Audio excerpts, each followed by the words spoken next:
Okay, so good afternoon. Welcome to Django in Depth. My name is James Bennett. Hopefully you're here to learn about Django, and I'm going to actually, is there any way I can move this a little bit so I can stand like facing straight instead of like facing that way, or, okay.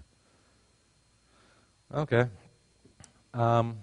So, as we have people sort of wandering in, let's go ahead and get started a little bit with a little bit of introductory material. This is an intermediate level tutorial, so hopefully those of you who are in the audience know some Python. Hopefully you know some Django. My recommendation is you've at least done the tutorial. Ideally, maybe read a little more of the documentation beyond that, but at least have some basic idea of what's going on in Django. And you're here because you really want to understand in a deep way how all of the parts of Django fit together. Luckily, you are here with me. My name is James. I've been working with Django for about 6.5 years now. 5 of them I spent at the Lawrence Journal World, which is where Django was originally developed. I have a commit bit on Django. I'm the release manager. My GPG signature is on the releases that you download. What we're going to do in this tutorial is basically Django from the bottom up. A lot of tutorials, and the first time I did this, I wanted it to be this approach. A lot of Django tutorials will start very high level. They'll say, okay, here's your model, here's how you do your queries, here's how you build your website. And this is nice because it gets you productive really quickly, but doesn't necessarily teach you how everything actually works.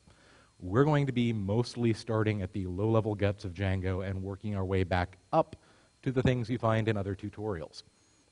We're going to give you a deep as possible understanding of how Django works, deep understanding of how each component of Django works. Hopefully when this tutorial is done, you will be able to explain to someone how the ORM generates a database query. We are also going to do some bits and pieces of undocumented API. I will try to point out when I'm covering something that you can't necessarily rely on as being stable API. But for the most part, anything that Django documents officially is going to be stable. Anything we don't document officially is unstable. There is in the documentation an explanation of what parts of Django are considered API compatibility policy and what parts aren't. We are also going to talk about the way things are in Django 1.4. This version of the tutorial was written from looking at recent trunk, which means me yesterday on the plane with the 1.4 release candidate checked out. So this is going to be as up-to-date a Django tutorial as you can get anywhere in the world right now. A couple things we're not going to do in this tutorial. This is not beginner level. Like I said, hopefully you've already done the Django tutorial. If I start talking about the ORM and models and queries and templates and things, hopefully you're not too lost, because if you are, then you're going to be even more lost very soon. This is not an API reference. I am going to go over a lot of Django's components, a lot of specific methods and attributes and how they work, but Django's documentation is the official API reference. If that's what you want, turn to that. We are also not going to be writing any code at all. I'm just going to stand up here for about 3 hours and talk at you about Django and let you ask me questions. So, that said, let's get started. We're going to talk about the ORM, the Django Object Relational Mapper. This is probably the most mysterious and most complex component in all of Django. It also is most of the code. So let's look at an example. Everybody probably has done something similar to this. This is a basic, weblog entry model. It's got a title, it's got a date, it's got a body, it knows how to represent itself. So Django can do this really neat thing where you take that model, you import it, you type this little query, Django turns it into that little query, and then Django turns it into that little result. It's a very deep and magical and mysterious thing, and the question is, how does Django do that? The answer may surprise you. This is my one obligatory funny internet image, sort of poking fun at the fact that a lot of the code in the ORM was written by Malcolm Trednick and Russell Keith McGee, who are indeed from the land down under. I shouldn't make fun of him too much because Russ is actually Dr. Russell Keith McGee. He has a PhD in artificial intelligence. He is an actual certified mad scientist, and he will come after me for this. So let's look at how it actually works in every level of detail we can go into. When Django is doing a database query, there's this whole series of things that are involved. There's a model class, there's a manager class, there's a query set class, there's a query class, there's a SQL compiler class, and there's a database backend. These are all of the things that are involved in just doing a basic query like get me all the entries in my weblog. So let's start at the bottom. Database backends. There's at least one database backend module in Django for each database that we support. These obviously live in django.db.backends. There are also some third-party ones out there. IBM has a database backend to support their DB2 database. I think there are at least a couple others floating around. Out of the box, we support Postgres, MySQL, SQLite, Oracle. I believe there's an experimental MS SQL driver running around out there. This is, when you're filling in your settings, what you put in the engine portion. Basically, this is where we're going to get the lowest level behavior, and this is going to be the boundary where Django stops. Beyond this level, your database queries are going into probably a compiled from C module like CX Oracle or PsychoPG, or the SQLite library in the Python standard library. This is where Django hands off. This is the last bit we do. Made up of a bunch of different classes. All of them have very specific names, so that when Django is importing your database backend, it knows to look for these classes with these names. First one, most important one, is called database wrapper. This is basically how Django is going to get a connection to your database. This is going to get us a PsychoPG database cursor or a CX Oracle database cursor or something like that. This is where our transaction management lives. This is where there's going to be a map. You can actually go look, like I think in the PostgreSQL PsychoPG2 backend in Django itself, you will see a little dictionary that has a list of all of the lookup types that the Django ORM supports on the left-hand side. On the right-hand side is a list of all the SQL operators in Postgres that those correspond to. There's one of these for every single database. Next class we're going to run into is called database operations. This is the one that is where all the fun code lives to support what your database does. This is where we find out how to generate your database's specific dialect of SQL. So I've got some examples there. This is where we do typecasts. This is where we do data definitions. This is where we learn how to quote things. This is where we learn what your transaction syntax is. You can also, in here, plug in an alternate query generator.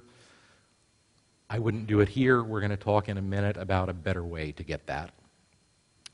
Another class is called database features. Basically, this is where we find out what things your database supports. Django cares a lot about this. We need to know how you handle types. We need to know how you handle nulls. One of the most important things is if we're giving you empty strings or empty values like that, do you consider that equivalent to null? We need to know that so that we can generate queries properly. There's a database creation model. Anybody want to guess what this does? When you run manage.py syncdb in the tutorial, this is what we're invoking. It knows how to create your database, knows how to create your test database. You will find another handy little dictionary in there that tells you for a given Django field type, what is that database's native column type for it. There's also a database introspection class, which does the opposite. Has anybody here actually used the inspectdb feature in Django? Okay, a few people have. It's a really cool thing. Basically a command that you can run so that rather than writing your models and creating your database, you take your pre-existing database and run this command, and Django tries to spit out a list of models that correspond to that database structure. How we do this is the inspectdb command. It uses our database introspection class. This knows whatever your database's internal API is for getting lists of tables. This knows how to map your database's column types back into field types. And actually, this is a little different from the mapping in creation. because most of these databases, the APIs actually return internal identifiers or some internal constant to tell us what type of column it is. So we don't just simply have, text column becomes text field. It actually becomes like, column type 43 is text field. So that's where you'll find a mapping of that for your database. This may be handy if you ever need to introspect a lot. Also, on databases which actually support real relations and which can expose their relations through an API, this is how we find out about those and figure out where your foreign keys are. Mostly those are the big parts of a Django database backend. There are some other things. There's database client. You can run the DB client, DB shell management command. This will just fire up an interactive prompt directly connected to your database. You can type SQL in there. This knows how to do that. Database validation is another class you'll see a lot of times. If we need to do anything special with model definitions to make sure that we can put this model into that database, this is where that validation logic will live. There are also database error and integrity error exceptions, which Django goes out of its way to normalize for you, so that you only have to worry about one exception class, even though every single database has its own internal exception classes. So this is where a lot of times you will see a database error coming out of Django, and what you'll actually see on the message is something like psychopg2.whatever or mysqldb.whatever. This is the pair of classes we use to normalize those so you can catch them easily. Mostly you should not be writing a new backend. Even though, just from what we went over there, you could go look at a database backend and probably figure out how to write one. The only time to do this is when Django doesn't really support either your database or the driver module written in Python that you want to use for it. Maybe if you want to play with connection handling, you can do connection pooling in your database backend. I don't recommend it. I recommend actually getting a pooling connection manager and sticking it between Django and your database. That's a much more robust way to do it. Or if you need really, really, really low-level overriding, like if you need your own custom SQL generation, you can do that at this level. Sorry. I was going to talk a little bit more about that. We are going to get into in just a moment exactly what you would be overriding in your backend. It's going to be what you just saw on that screen, SQL compiler, which is supplied by the backend. But for the most part, just trust Django on this. Like the Oracle guys had to go write their own backend, and they had to go write their own SQL compiler and their own SQL generation because Oracle is weird.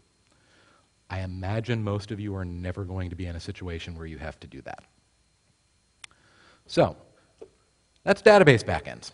Those are really kind of boring. You're never really going to mess with them, but now at least you know what the components are. Let's start talking about interesting things. Let's talk about SQL compilers. Yeah. Real quick, now, if I wanted to support, like, for instance, the more advanced kind of fields that you have in Postgres, Mm-hmm. for arrays and Yeah. semi-structured kind of fields that it has, is that in place or? You could do that in a database backend. What you would probably end up doing is a combination of either doing a database backend with a map for the field type you're going to define to the column type you want. There's also an attribute you can set on a model field. I believe it's called getDBType that can return the type of column that field should be represented by. Yeah. Okay. Okay, he basically wanted to know if he wanted to write, say, for Postgres, which has a lot of advanced different column types that aren't necessarily supported by Django, would a database backend be the way to implement that? That he would then be able to have his own Django model field types that correspond to those Postgres column types. And that would be one way to do it. Anything else on backends? Like I said, these are really kind of boring and I want to get past them. So SQL compiler is the next step up the chain. You can see there the module path for it.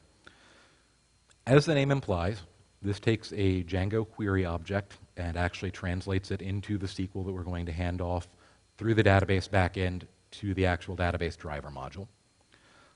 Also knows how to execute your SQL against the correct database, which usually it's going to get from the query object itself or from the query set or from the manager. We'll talk about multi-DB and how that works a little further up the chain. Also is going to give you back your results. Basically, we're going from query through SQL compiler, through database backend, through driver, back to database backend, back to SQL compiler, back to query. So it gets a little complicated, a lot of round tripping involved there. SQL compiler actually comes in a bunch of different flavors. Basic SQL compiler we only use for select queries. That's all it does. We provide other subclasses that know how to handle other types of SQL queries. We have one for insert and one for delete and all that sort of thing. We also have a special aggregate compiler that knows how to do queries that have aggregates in them because those are a little wonky. Anytime you run into a bug where Django isn't processing aggregates correctly, this is probably where that bug is. There's also a date compiler. Anybody know the dates method on a query set? Anybody used that before? That's a kind of a fun one. It's for models that have date fields, and you want to get back a list of all the dates that have models corresponding to them. Like in the admin, you can set an attribute called date hierarchy, which if you go through, like you'll see your list of objects, and then at the very top it'll show you a list of years, and you can click on a year and it'll show you a list of months, and it'll show you a list of days, and you can drill down to objects with those particular dates. Dates query is how we do that. It has its own compiler because it's a little bit weird to do that query.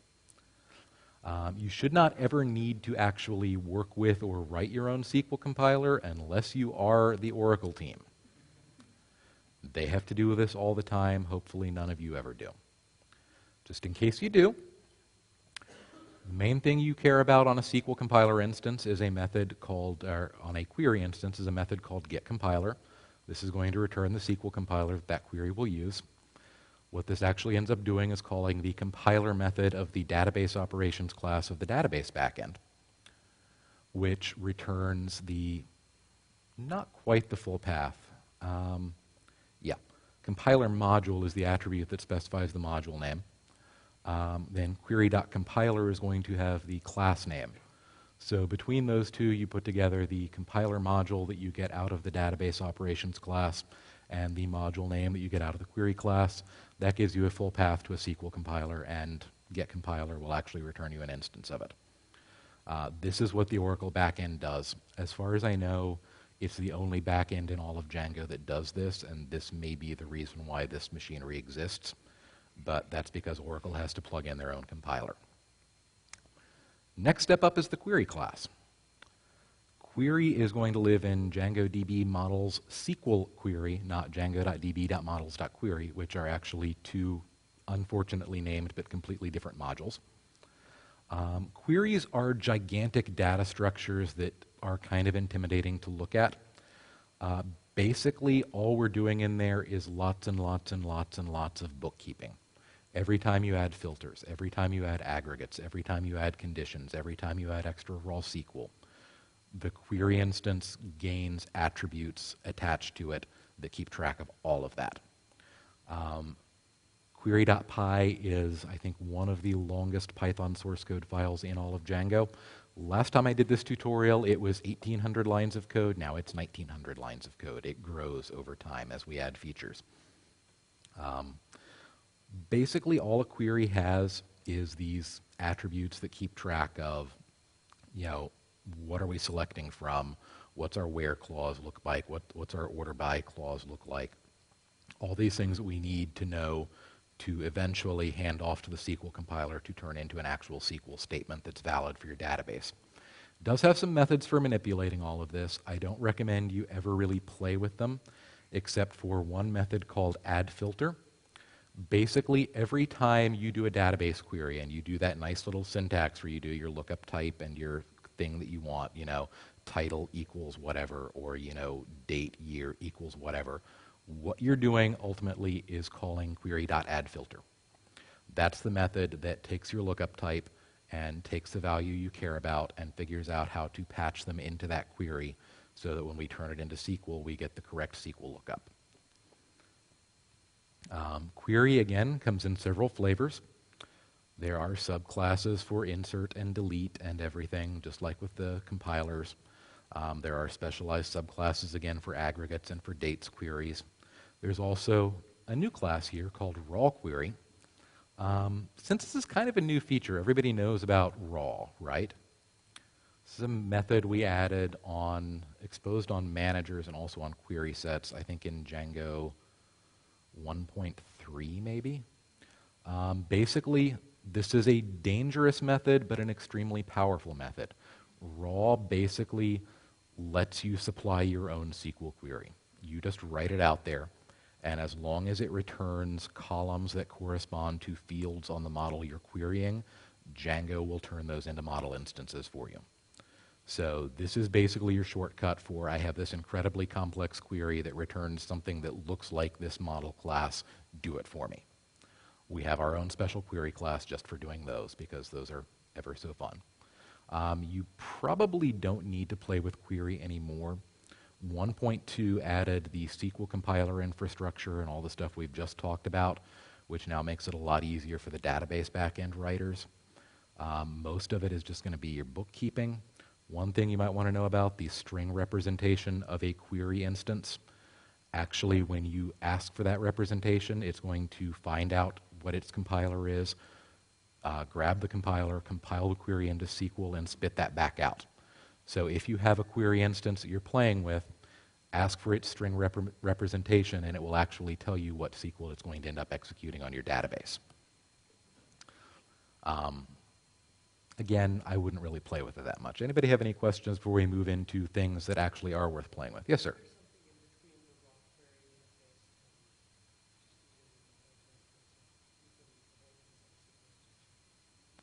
So he's asking, is there something between the raw query interface and using models so that you don't run into like injection attacks and things?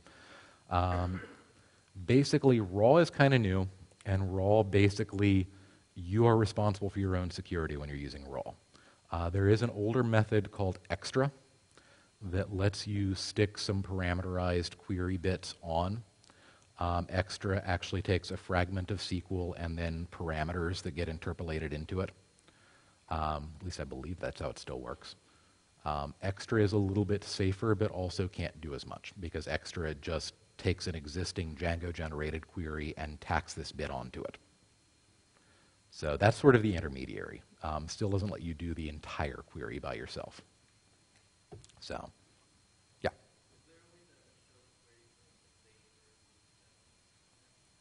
Is there a way to show a query for a save or delete? Not easily without running it. What you could do, let me think about that a second.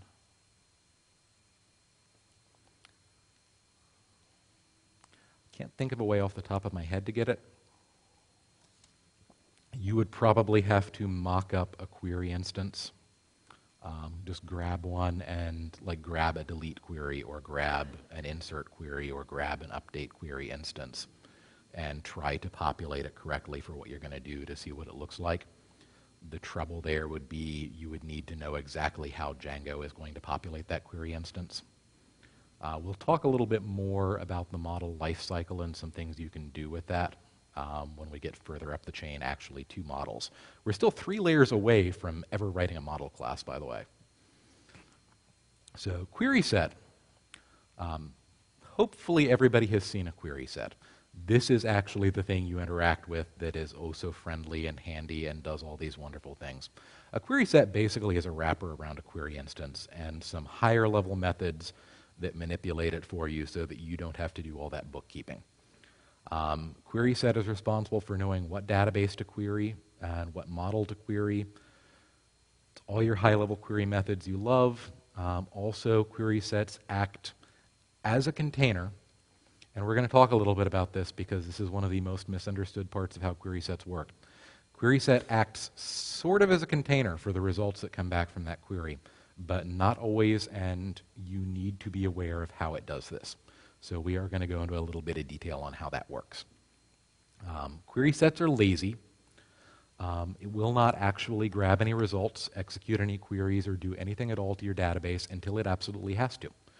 Basically, a query set is going to sit there with its feet up on the desk until you yell at it, and then finally run off to your database and get some data. The results may be cached, the results may not be cached. A lot of that depends on exactly what methods you call and what you do to it. This is a list. Basically, any method that doesn't return a query set is going to force a query. We'll go over those in a minute. Any method which returns a number of results or checks whether there are results will force a query. I think this is an up-to-date list. I couldn't find any more when I was updating this tutorial. I think this is the up-to-date list of every method on a query set that ends up forcing it to do a fresh query. So I'll leave that up there for a second, let you all get that written down if you want it.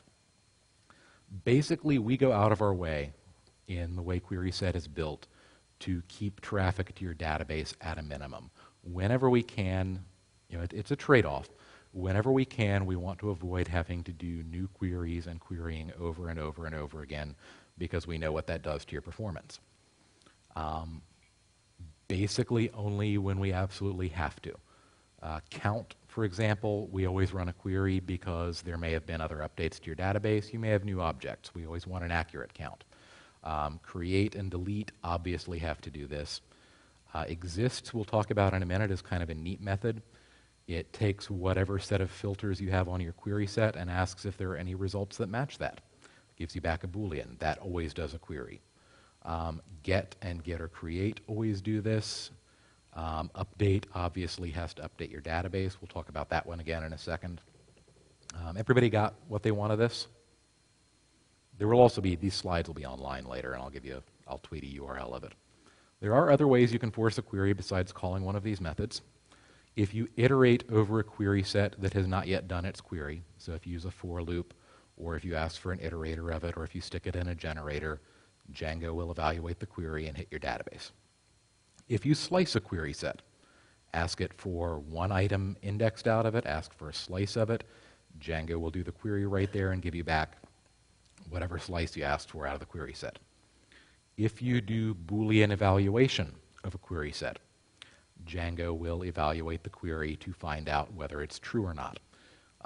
With a query set is true if there are any results that it returns. It is false if there are no results that it returns. If you ask for the length of a query set, which you should not ever do, you should call the count method because that's a much, much more effective and efficient query. But if you ever ask for the length of a query set instead of doing a count query, we will do a query to find out. If you ask for a string, yeah? Just a curiosity, I always wondered why brother Len wasn't overridden to do the count. There are a couple of tricky things in the way query set is implemented. There's a similar thing in that doing exists is faster than doing Boolean evaluation. I forget exactly how len is implemented. I think it's because len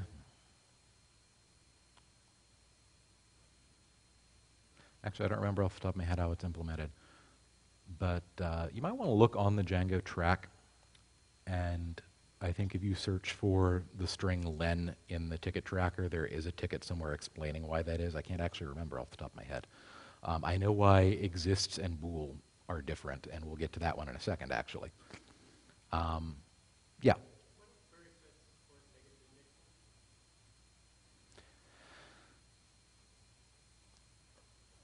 I don't know that we've ever actually gotten around to implementing it. To me, it's kind of a counterintuitive thing because it's easy enough to just ask for the results in reverse order if that's what you want. I would say if you ever need actual negative indexing, either get your query set and get a list of it and reverse that list, or just reverse the ordering of the query and ask for the first object. So, yeah. Representation of a query set, the repr method, can also force a query because the string representation of a query set is actually the results that it returns, as opposed to the string representation of a query, which is the SQL it will execute. So that is something to be aware of. Anytime you ask for a string representation, that query will evaluate and execute against your database. Anytime you call list on a query set, basically just wrapping it around, you will end up with a list of all the objects in that query set. Anytime you pickle a query set, you will evaluate it and get results back out of it. Anytime you stick a query set in your cache, I believe we will evaluate it and get results out of it.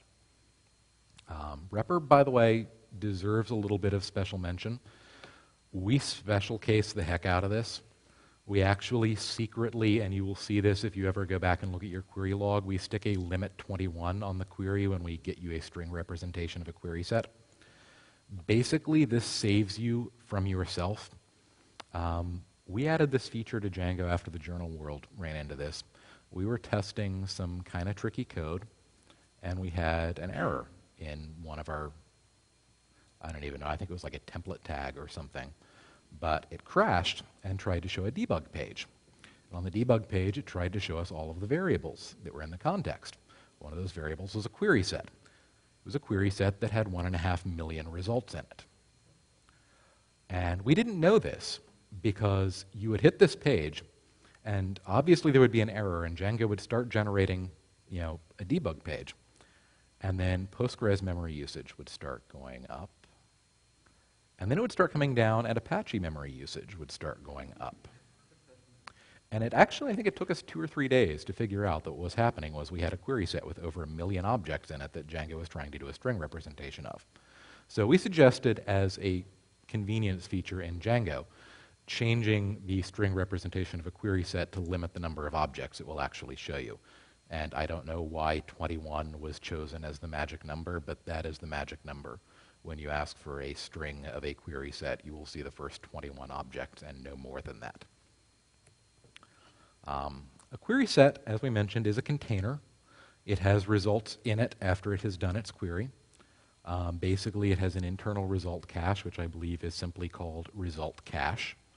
You can go look at the code on this. It is prefixed with an underscore, which means technically it's a private attribute, and technically you can't rely on it as stable API, but it's been this way at least since like Django 1.1. Iterating over a query set multiple times will only do the query the first time. Every time you iterate over it afterwards, it will just pull the results out of its cache. But here's where we get into the tricky part. Remember I said it acts sort of as a container. So imagine you do this little query. And imagine you ask what the attribute is on the 5th object in that query set. And let's say it's a Boolean and it comes back false. So you say, aha, I'll just assign true to that and save it. Wait a minute. What just happened here? Thought a query set was supposed to be a container. Well, this is why I spent that time going over methods and operations and things that force a reevaluation of a query set. Because indexing is special in a query set. Indexing and slicing simply turn into limit and offset, or whatever your database's equivalent of those are, and will generate a brand new query. Each and every query has its own separate in-memory copy of the model instances it's returning. There's been a very long-running debate, I believe ticket number 17 in Django Track, and we're well over 10,000 tickets now. Ticket number 17 asked for an identity mapper in the Django ORM. I don't know if it's ever going to happen. I don't know if it's worth doing, but be aware Django does not identity map. Every time that query ran in that previous code example, it was getting a brand new in-memory object with no memory of what it used to be and no relation to the other objects you were fetching out, which is why we get that sort of counterintuitive result. So anytime you are indexing a query set like this, my advice is pull that object out into its own little variable where you have it nailed down and know you're working with the same object from one operation to the next. This is, by the way, like 99% of the questions people ask about query sets acting as containers if they run into a variation of this. There are some other interesting methods on query set that a lot of people, and I don't mean to insult you here, when I say that you've never heard of, it may well be that you have heard of all of these. This is just, I talk to a lot of people about Django, I hang out on the users list and IRC channel, and most people are genuinely surprised to learn about some of these tricks. So we're going to go over them because they're extremely useful. One of those methods is update. Basically, this does a SQL update query. It's a bulk update of every record in your query set. So you can do, your query set of, title equals this and date equals this, and then tack on update, status equals live. And it will go through, and for every single one of those, it will do an update, this table set status equals live, where, whatever. Really handy, does it all in one query. One thing to be aware of, if your model has custom save methods, they will not get invoked. Because we are doing this as a single SQL update query. We'll talk a little bit more about when save gets invoked, but generally anytime you're doing a bulk SQL statement, it's not. There is also a delete method that is the same way. Deletes every record in the query set, although it may or may not be a single SQL delete command. This is where we get into the fact that not every database Django supports actually maintains proper referential integrity. When you set up foreign keys, not everything we support, and in particular some table types on MySQL, don't know that you can't just leave an orphaned thing with its foreign key pointing nowhere. So, on those databases and on those engines, Django has to do its own referential integrity managing, which means delete queries can't always be a single delete statement in the SQL, which means these may sometimes end up executing your custom delete methods on your model classes. So that's a tricky distinction to be aware of. As far as I know, it's only if you're using MySQL with MyISAM table type. Might be other cases where we run into that. I think SQLite, we don't run into this. I know Postgres, we don't run into this. There may also be some really scary deletions involving generic relations and things like that that we have to manually delete objects on. So just be aware, you may not be getting a single delete query out of this.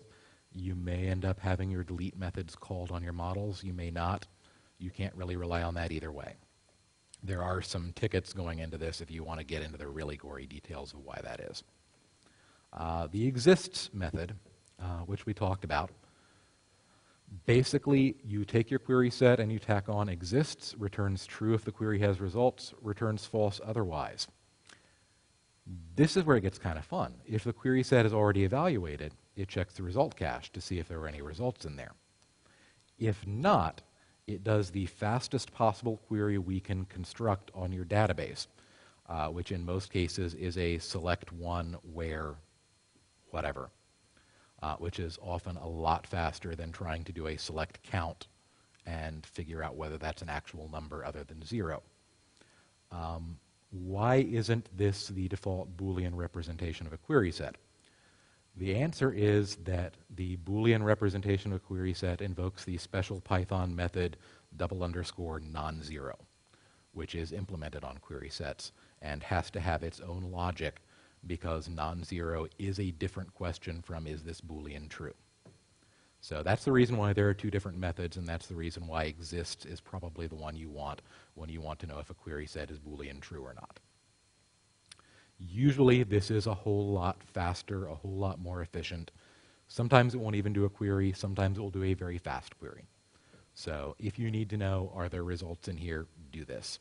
It is absolutely fastest when the query set is already evaluated, but still pretty fast even when it isn't. Two methods, defer and only. Has anybody ever actually used these before? These are fun methods. I love these. I think it was Adrian added these. These return partial model instances. So you get back something that looks like an instance of your model, but only some of the fields are filled in. If you ask for fields that haven't been filled in, it will do another query to go get those. Basically, the idea here is to let you control exactly which fields you're going to select. If you know, beyond any possible doubt, that there is only a specific subset of fields that you need, and that querying for only that specific subset of fields will be much faster than querying for everything, use one of these methods. Basically, defer takes the list of fields not to fetch, only takes the list of fields to fetch, which is a little confusing, but sometimes it's better to have the smallest possible list passed in, so we support both ways of doing it. Basically, think of defer as not these fields, only is only these fields. Um, Two other favorite methods of mine, values and values list.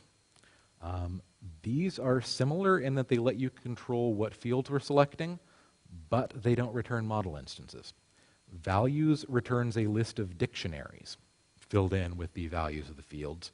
Values list returns lists. Values list is actually kind of fun because if you're selecting exactly one attribute off of your model, you can pass an argument which I believe is called flat equals true into values list, and you will simply get a list of all the values for that attribute on every instance of your model in the ordering you specified, which sometimes is really, really handy. Back before we had proper aggregates, this was the fastest possible way to do a sum query, because you could select the numeric value with values list and then do a sum on it in Python. Oh, there it is. Returns the single field name in a single list. You also write your own query set methods. It's very easy to subclass query set, add your own additional methods to it. Simon Willison, if you want to make a note of that URL, wrote a very nice little article a couple of years back. It actually still all works. We've not changed the API that much since 2008. He showed quite a few tricks you can do to just stick your own useful little methods onto query sets to suit whatever your specific model or your specific use case is. Anybody have questions about query set before we move on? Yes, sir.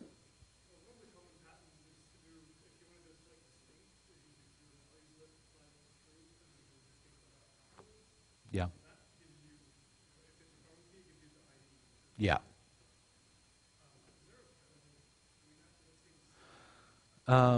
Asking if there's a better way to do distinct than to use values list. I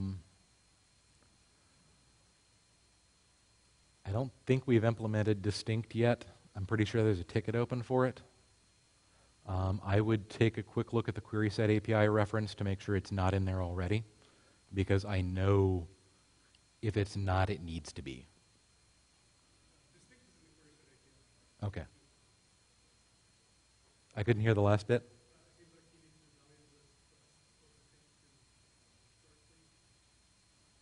I don't think you need the values list. What's the use case?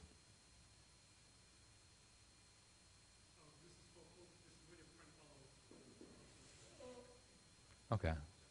Okay, yeah, come talk to me later and we'll go over that. Any other query set questions? Yeah.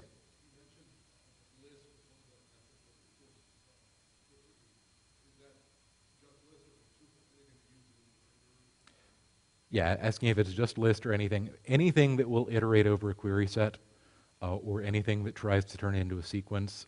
Putting a query set into a generator expression, putting a query set into an iterator expression, anything of that sort will evaluate it.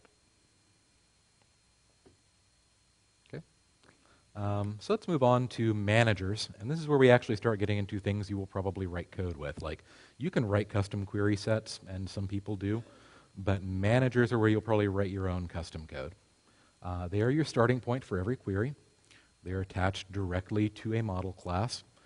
A manager has an attribute, self.model, that tells it what model it's attached to, every manager instance in Django. This exposes most of the same methods as query set, so that you can just write your queries simply using the manager. There are some fun things you can do. If you don't specify one at all, Django creates one for you and names it objects. If you do specify one, Django does not create a manager for you and does not call it objects. You get whatever manager you ask for. You can put multiple managers on the same model class. The first one you define, or the first one that Django sticks on there, becomes the default manager for the model.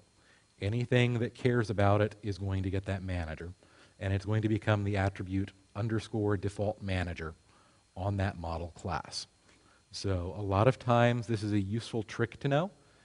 We'll see this in action in a little bit when we're talking about generic model work. If you are just handed a model class and you don't know what it is or anything about it, you can grab this attribute to be able to query on it nonetheless. This is how a lot of Django's own internal APIs figure out how to query your models. They just assume whatever you put first is the general purpose manager to use for most queries. How a manager actually works is ultimately almost everything in it delegates to a method called getQuerySet, which returns a query set. Everything else in a manager just calls those methods. So when you do all, when you do filter, when you do get, when you do whatever on a manager, what you're really doing is calling getQuerySet and then calling all or filter or get on the query set object that comes back out of that method. The one exception is raw, which goes and instantiates its very own special query set called a raw query set, which is different because it has to handle the fact that it's just a pure SQL query. So the traditional example for what you can do with these is like, let's say you have your blog entry model and you have this little status field where things can be live or they can be draft. And you want to write a custom manager with a method called live that only returns live entries. Right there's all the code you would need to do that. There's your live method, self.filter, status is live status. Note we're using self.model because we know what model it's attached to. And then you can simply stick that manager onto your entry model, and now you have a method called live. Another thing you can do is put it in query set. This is basically the same sort of thing you'll find in Simon's article. This is a complete example of writing a custom query set class, using it in a custom manager class, attaching it to your model, and taking advantage of the custom query methods you get out of it. This is the sort of thing that can be really handy a lot of times when you have special querying needs on a model. Write a query set, write a manager, stick them together like this. End up with being able to call, in this case, a live method on any query set that comes out of that model. Yep.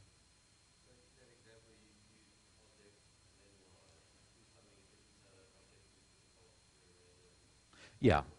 Assuming we did it the same way as in the previous code sample, where we just stuck objects equals one of these managers. Because we're overwriting getQuerySet on the manager. If we then make that the objects manager of the model, we can do this. So, one thing to be careful with, we did override getQuerySet there. This affects every query for that manager, which can lead to some really, really unpleasant results. The worst case is once upon a time on my blog, I thought I was going to get really smart and write myself a little, custom query set and custom manager and custom getQuerySet method that excluded, by default, would only just give me live entries and would exclude any draft entries or anything I'd hidden. And then I discovered that in the admin I couldn't see any of my drafts anymore. Had absolutely no way to get to them because I had deliberately written a model that was incapable of querying for any of my drafts. So this is something to be aware of. That was just kind of a funny thing that I had to go fix. In real life, often those types of examples tend to be much, much worse. So just be really, really careful when you override getQuerySet. One other thing you can do is don't override it, but instead write your own custom methods on the manager and just make sure you always call those methods first. It's a little less convenient, but it's a little bit safer.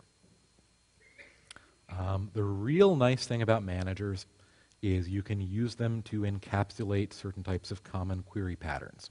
Like this is one of my favorite examples.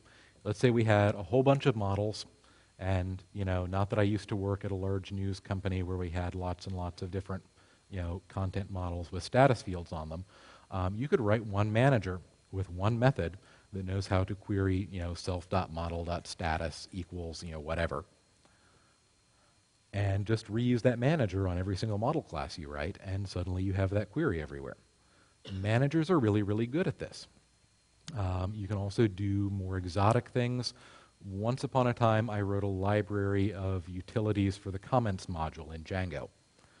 It's actually obsolete now because a lot of that got added back into contrib comments a couple Django releases ago.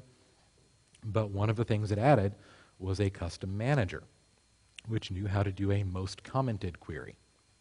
Didn't matter what model you stuck it on. Didn't really matter which version of comments you were using. It would just give you that method and return you instances of that model in order by the number of comments they had on them. Again, this is a really handy thing you can do. This is the types of uses managers are intended for. Anybody have questions about managers before we take a slight detour into databases? Yeah. I've been at a couple of Django talks and all been very good. I get the name for but custom managers keep coming up, so I'm guessing you guys just think that they're not used as much as they should. Custom managers are not, in my experience, used as much as they should be. I use them fairly liberally. At my old job at the Journal World, we used them fairly liberally. At Mozilla, where I work now, there are a few of them sprinkled throughout the code base. I think there may be places where we could use more. What is the anti-pattern that you're seeing? A lot of times, it's just putting things into a manager is the traditional sort of programmers are lazy. I hate seeing the same query written twice. I hate seeing somebody who has a bunch of similar models and needs to do a bunch of similar queries on them, writing all of those out by hand, instead of writing one manager class that knows how to do that type of query and stick it on those models. Managers can be a huge time saver. They also can give you a much more natural, high-level querying API than you would from just having to, concatenate together these big queries over and over again. So for me, it's just don't repeat yourself, don't write the same code over and over. Write it in a manager once and reuse it.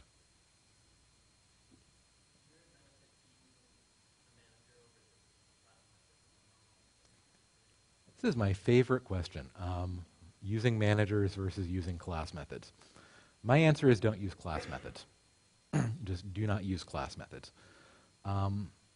So Python has the ability to define class methods, which are sort of, there's actually also something in Python called a static method, but a class method is closer to what a static method is in, say, Java.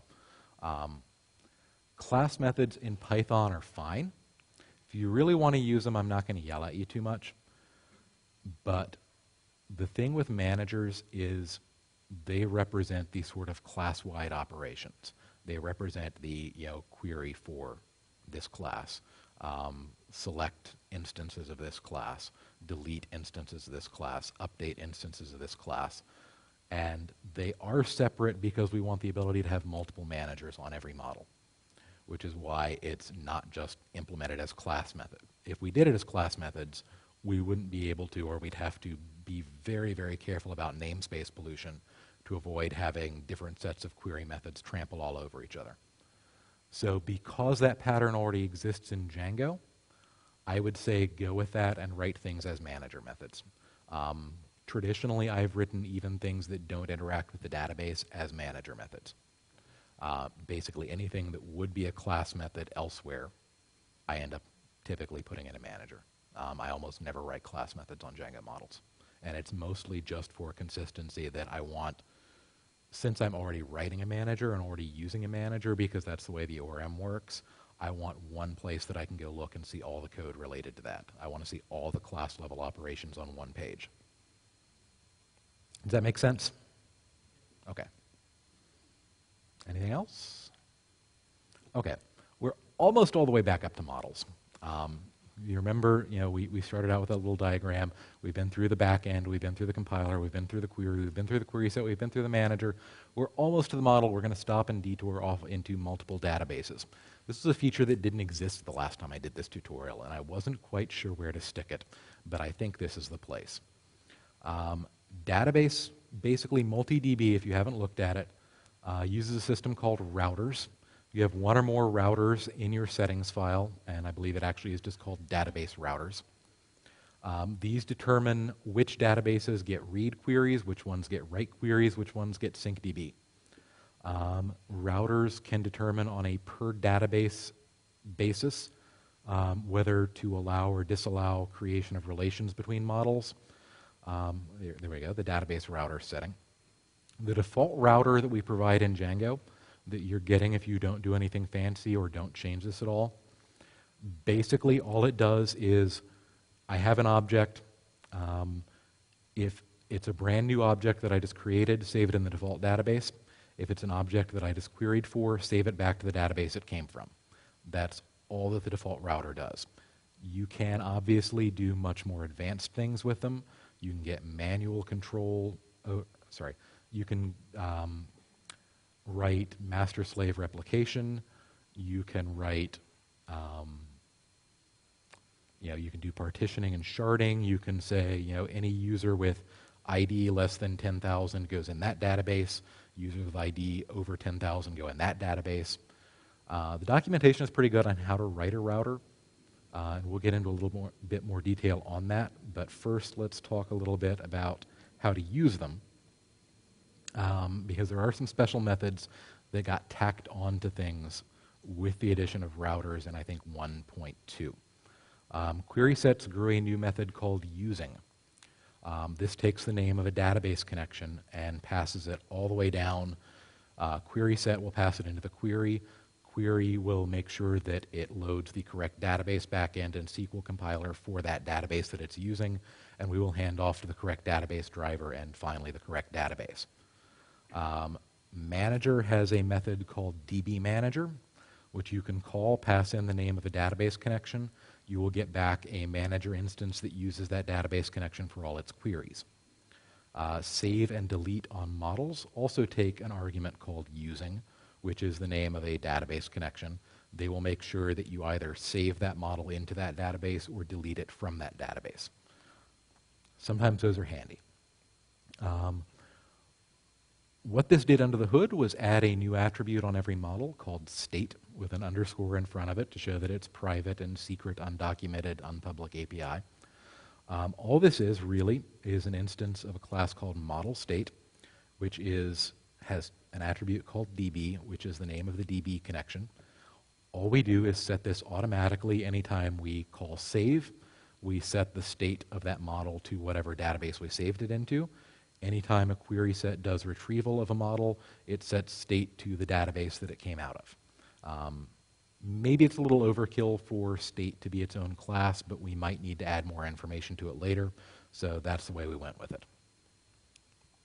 The use case on these are what we talked about, sharding.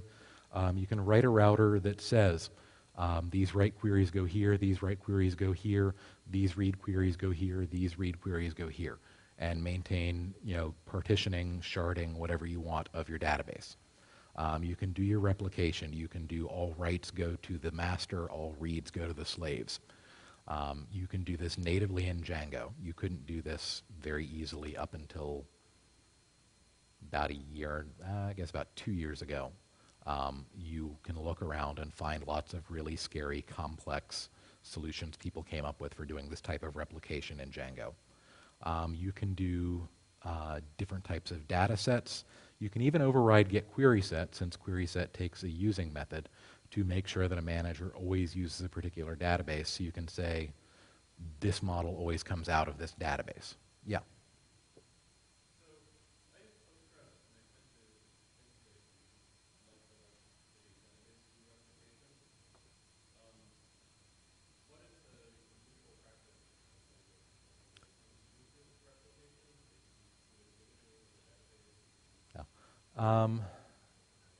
Okay, so asking whether people typically actually use routers for this or use their database's own replication facilities, I'd say the answer is a toss-up. Part of the problem is that some of the databases we support have historically had very poor or very flaky replication tools available for them. So having support for it in the framework is handy for when you're stuck in one of those situations. Personally, I would prefer, much as I prefer to use a database's own connection pooling, like I'd rather use PG Pool or PG Bouncer than write my own backend that does connection pooling. I would rather use a real replication tool developed for the database. But it's nice to know that you have the option in Django, and sometimes that's your only option because sometimes the replication tools just aren't there. Personally, I would be more inclined to use routers to do sharding and partitioning. For me, that's the big win. Limitations on MultiDB, there are still some things it can't do. Most databases themselves do not support relations between databases. Some do. I think Postgres does now. Oracle might, but I doubt it. I think I remember reading that. Most databases don't support this. So this is not something really necessarily that we're going to allow. The order in which you specify your routers in your settings is important. Basically, we run down that list of routers in the order it appears in your settings, and the first one that looks at a query and says, oh yes, use this database. So the first one that returns the actual name of a database to query is going to win. So if you have sharding router number 1 and sharding router number 2, and sharding router number 1 returns a database name, sharding router number 2 is never even going to get asked. So be aware of that, and be careful in how you write your routers if you're going to be using multiple routers to do these sorts of tricks. Any other questions about routers before we move on? Okay, so we've talked about a lot. We've talked about all these little things, and finally we are back home. We are at models. We are at the high-level Django interface for representing your data. One model class, most of the time, you can do some tricky things with it, represents one database table. One field in a model usually maps to one column in that database table. Give you all sorts of options on there. Save and delete your data.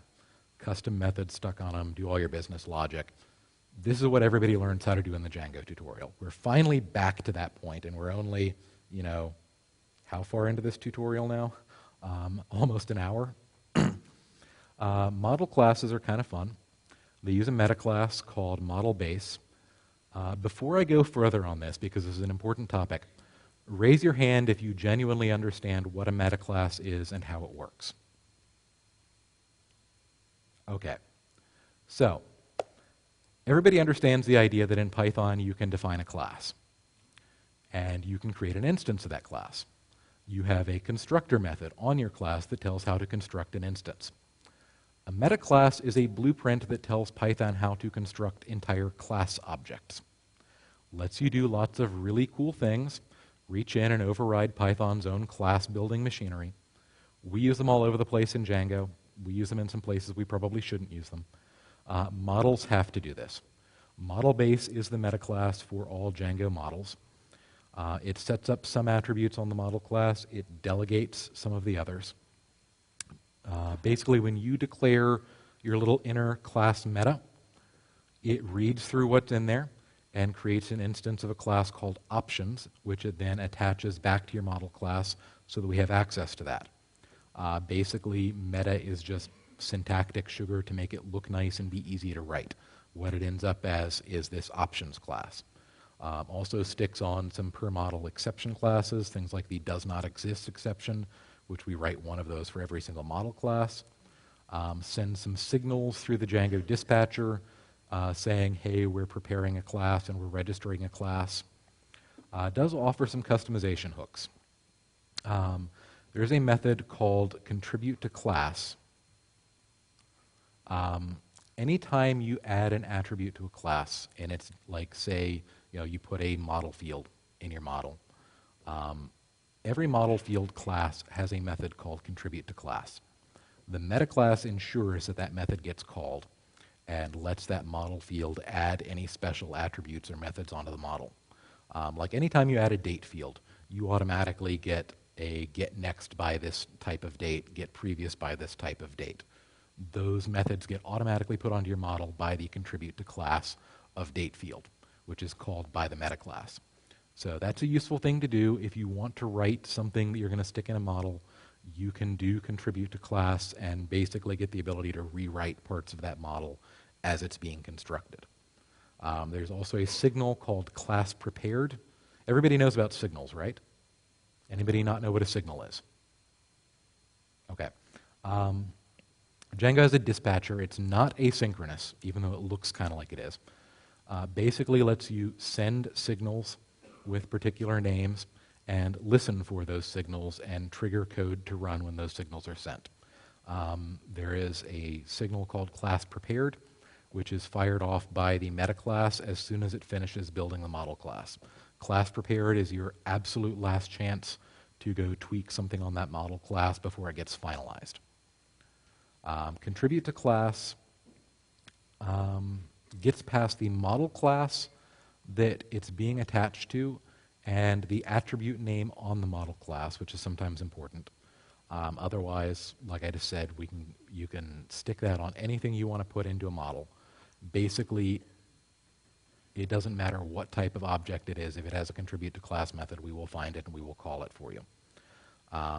Mostly this adds special query methods based on model types. Class prepared signal has only one argument, if you want to listen to that. That argument is sender, which is the class that we just prepared. Django actually uses this. This is the method that makes sure you have a manager. We run through the entire meta class. We run through all the contribute to class methods. We've finished building the class. Then we send this signal, and Django says, hey, do you have a manager yet? If you don't have a manager by that point, that's when we create one, call it objects, and stick it on your model. The options class, which is just your meta declaration, lives in DjangoDB models options. This is all of that stuff, plus a little bit more metadata about the model. This is one of the most insanely useful classes that is not covered anywhere in the Django documentation. Ends up as an attribute called _meta. Again, this is private API. It's undocumented. It's technically unstable. It hasn't changed since like Django 0.96 though. Things you can do.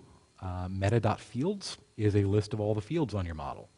Meta.many-to-many is a list of all your many-to-many relations. GetField can return the actual field objects that you can then introspect. So let's say we have our entry model that we wrote a while back. We can get its options. We can look at, well, what's the list of fields on it? There they are. This is how things like the admin and model forms find out what fields your model have. We can ask for its title field. And there it is. It's a char field instance. We can ask for things like the max length of the title field. So we can introspect and find out validation constraints this way. And again, this is how some of Django's form system does it.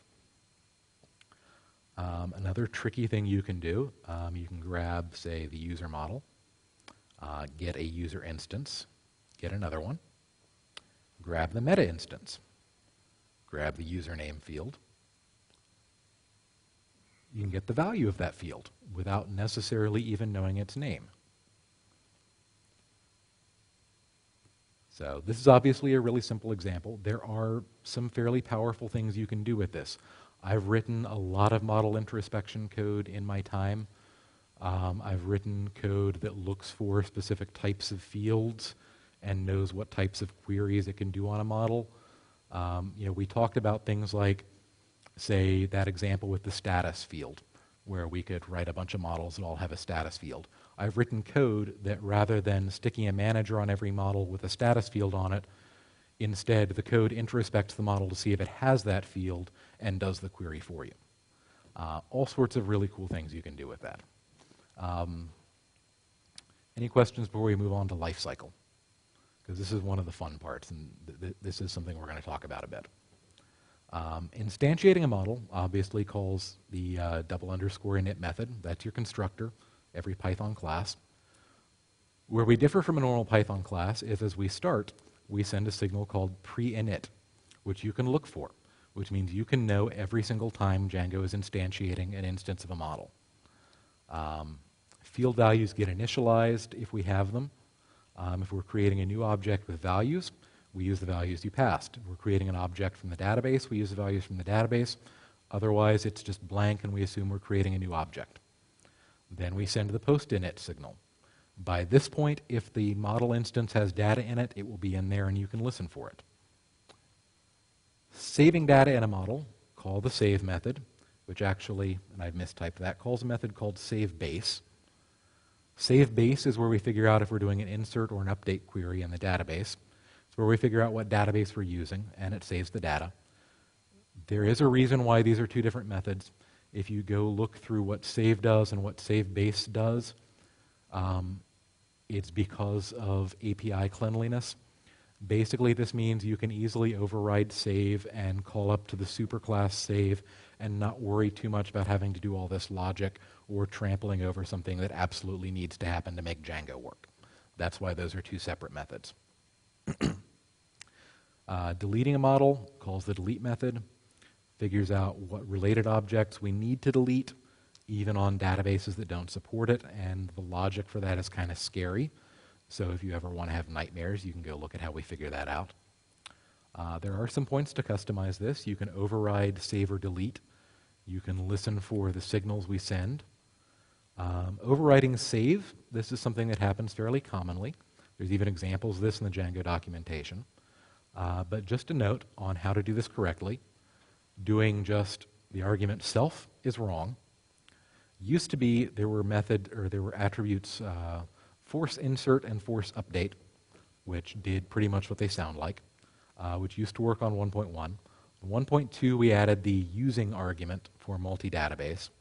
So what we recommend everybody do now when you're writing one of these save methods or a delete method is everybody understand this little asterisk syntax? Basically, you're saying this method accepts any combination of arguments you want to throw into it and pass it along up to the base model save. Otherwise, don't really worry too much about setting these up. Overriding delete is the same way. You should probably always do that because delete now takes arguments that it didn't used to take.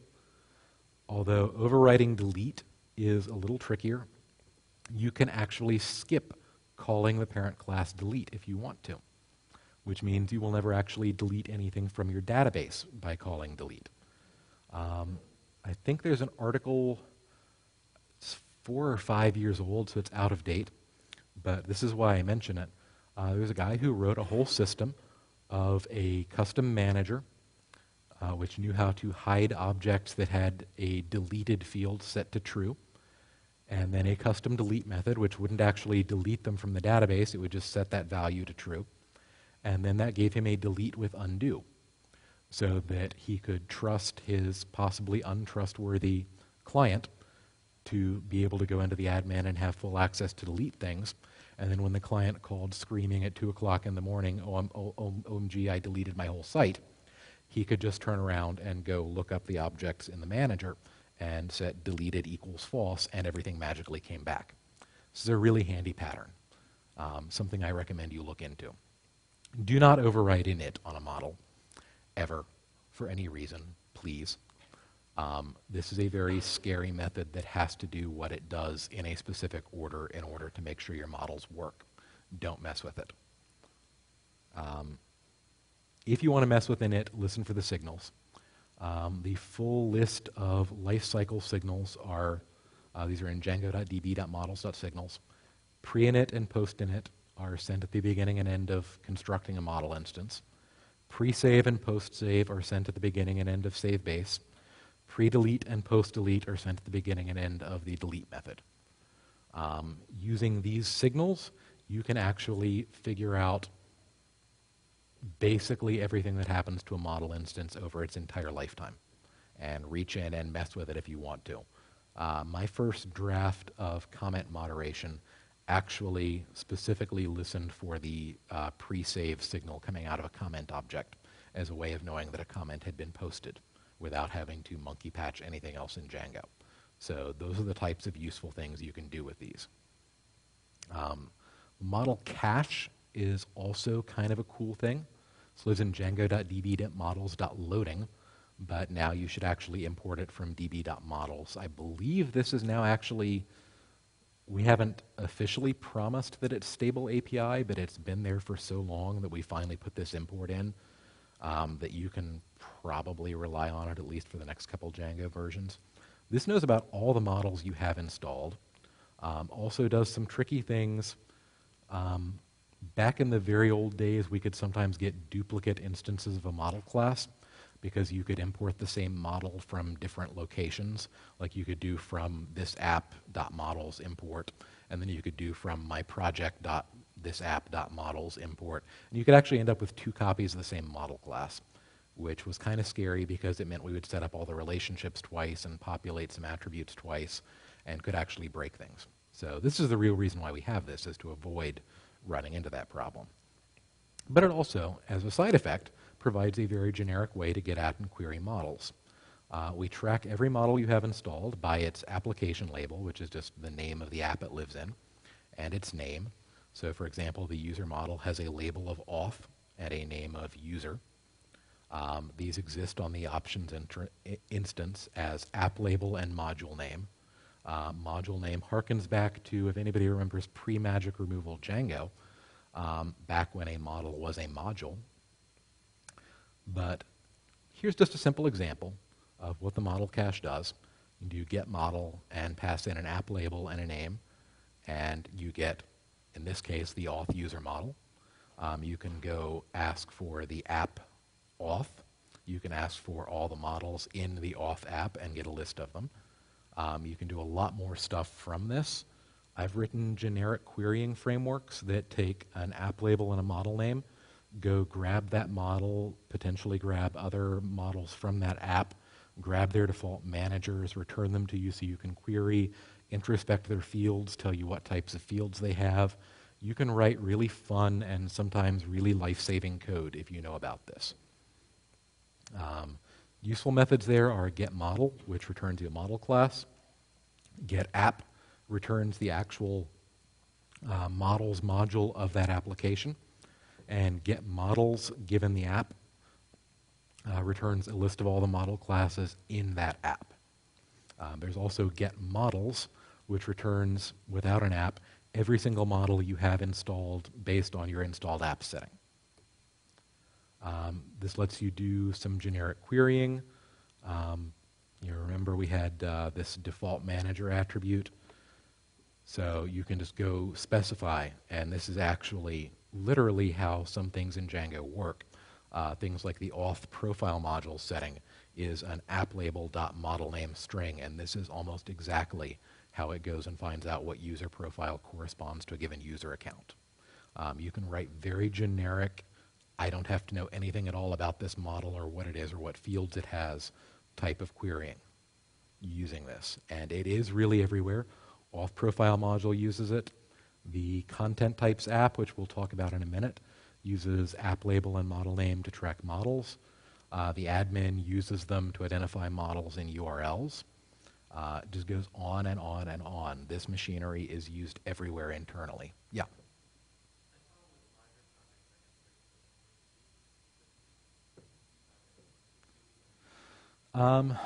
If you have a circular import issue, this may not solve it. This will end up importing whatever is necessary, but importing it at Django startup, because we only, basically when Django is first loaded, we're going to run through every models module we can find in every one of your applications and register all those model classes in the model cache. So we're still going to be pulling them out of there. We're still going to have to import all of those at least once and import anything that they import. So it may not actually solve your problem, but at the same time, it isn't an import statement. So it's one thing you can do. Model fields. Everybody probably has written a model. Everybody probably has stuck a bunch of, char field, integer field, foreign key, many-to-many field, all these things on a model. Most of them live in DjangoDB models. Some bundled contrib apps include more field types. Some third-party applications include more field types. Basically, all a model field is a particular type of data and some constraints on values of that type. Every model field has a getInternalType method, which can return the name of a built-in field type. Basically, if you write something, say, that ultimately is character data, you can return charfield as your internal type. And Django will know to treat this the same way it treats its own character fields. DB type can name a custom data type to use at the database level. Every model field has a method called toPython, converts a value from your database into the correct Python type. A method called getPrepValue, which converts the Python field value back to a generic database-ish format. And then another method called getDBPrepValue, which applies any specific quirks for the database we're going to save it into. Querying, pretty much the same thing. There's a method that converts you back to the correct format for the type of query you're doing. And again, there's a separate method called getDBPrepLookup that's going to apply any database-specific quirks that we need to know to get this value out of your database. Saving is the same thing. There's a method called presave on every field that does generic preprocessing. then a DB prep save that allows you to do any specific formatting for your database. It's a method called form field on every model field. This returns, well, can return an appropriate form field class for representing that model field type. That's how model fields work, or model forms work. There's a method called value to string, which converts that field's value into a string for the serialization system. You can also write your own fields. From scratch, you can subclass models.field, use the subfield base metaclass, and overwrite what you want. There's actually a really good tutorial in the Django documentation for writing your own custom model fields. I recommend you go take a look at that if you've ever felt a need to. There's the link. Basically, just how to custom model fields is all you need to know. Other things you can do, and this is more common and more useful, is you can just subclass an existing model field type. You can override methods there or don't override methods. The reason I mention this is, here's a simple thing. Let's just write a subclass of date field and call it pubDate field. Then we can write a method called getPublicationDate, where all we do is look at a model and find out if it has a field of this type and gets the value out of it. When I used to work at a newspaper where we had lots and lots and lots of different models which all had publication dates on them, this is how we did it. We could just generically ask, hey, what's the publication date of this object? Didn't need to know what type of object it was, didn't need to know what the field was named on the model. We could just go look for that type of field and yank it out. This is really fun stuff to do. Model validation was a new thing we added a while back. And I mention this under fields because it starts at the field level. Basically comes in three types. There's field level model validation, instance level model validation, and uniqueness level model validation. Every model instance gets a method called full clean, which can run this for you. This ends up calling clean fields. Each one of the model fields defines a method called clean. This is the same as on forms, as we'll see a little bit later on. There is additional validation you can stick onto a field this way by writing a clean method. This is basically your instance level validation. Clean on the model is called after clean fields. So basically, once we've looked at every field and every field says I have a valid value in me, then we ask, is the model as a whole valid? You can perform validation with multiple fields simultaneously this way. So you can have particular combinations of fields that have to have specific values. Then there's validate unique. This is going to look at all of the unique constraints you've declared on your model, your unique declarations, your unique for a date declaration, your unique together declarations. Make sure that they're all correct. This is the last step in the model validation chain. There is a full clean method as well. Basically, this is everything being run at once. Ends up raising Django core exceptions validation error if you have an invalid model instance. This is the way to do it. You do have to call this manually. Saving a model does not implicitly full clean the model. So if you have a model instance you want to save and you do have validation logic on it, and you want to know it's valid before you try to save it and potentially get an exception, call the model instance's full clean method. And that will let you know going in if it's as safe as our validation system can verify for you. Kind of a whirlwind tour there. Model validation is still kind of new, and we're going to talk a lot more about validation in general when we get to forms. Does anybody have anything specific they want to know about that? I can go back over it, or we can move on a little bit. Going once? Going, yep.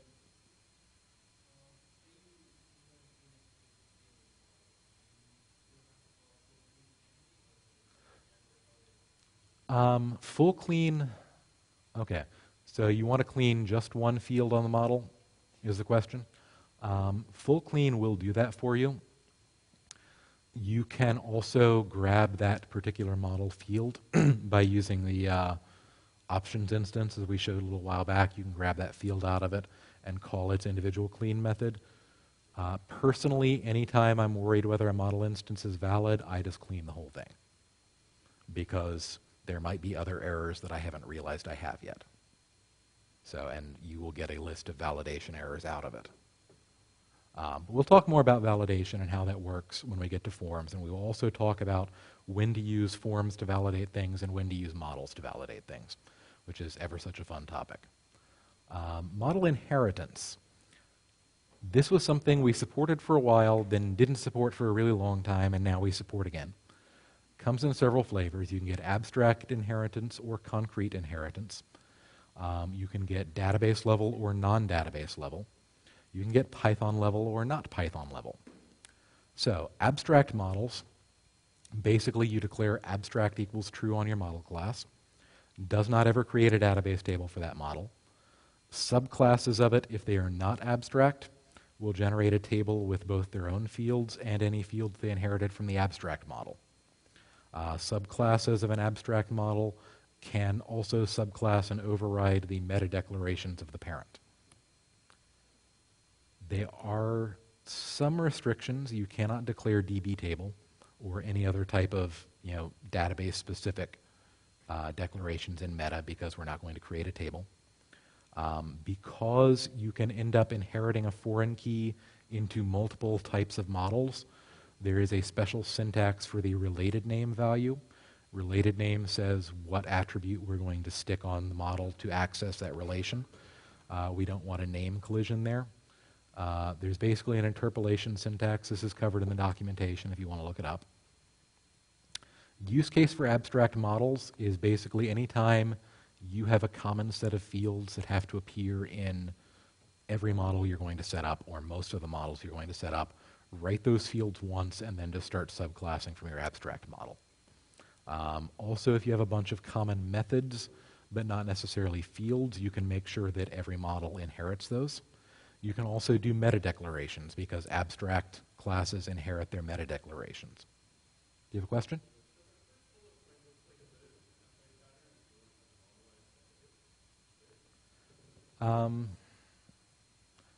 What do you mean by being an anti-pattern for a normalized database?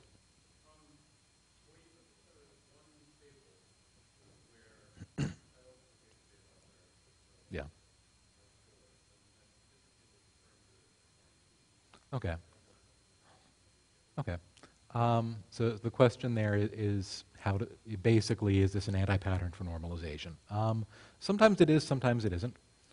Like, for example, a lot of times I would prefer to have a model representing, say, a reporter and a foreign key back to that. Publication dates, author may have been a bad idea. Titles, publication dates, that sort of thing, generally are not worth doing their own database table for, but at the same time show up so often that it's not really a normalization problem to be redoing them in every model. It's just a very tedious code writing problem to be doing them in every model.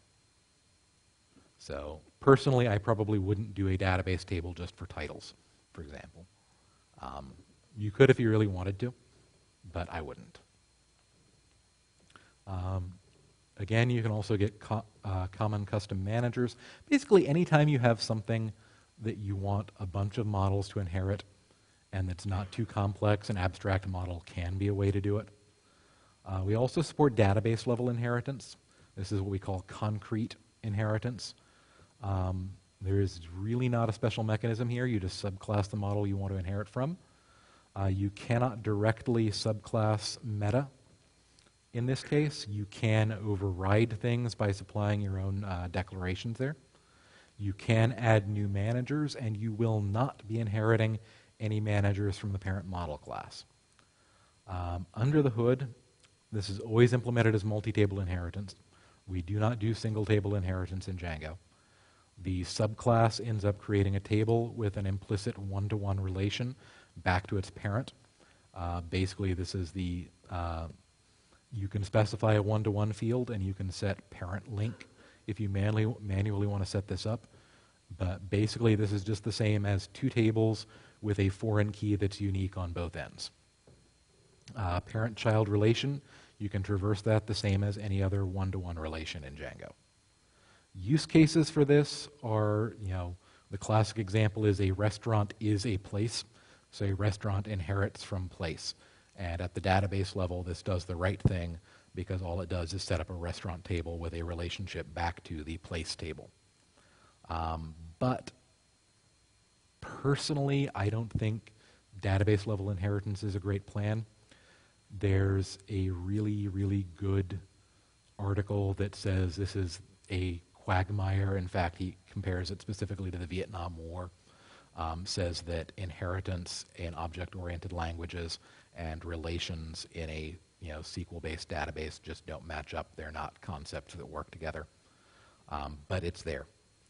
There's also a Python-level inheritance. You can create what's called a proxy subclass. Set proxy equals true. Your proxy class will use the database table of its parent, can add or override things in meta, can add new managers, will inherit the parent's manager,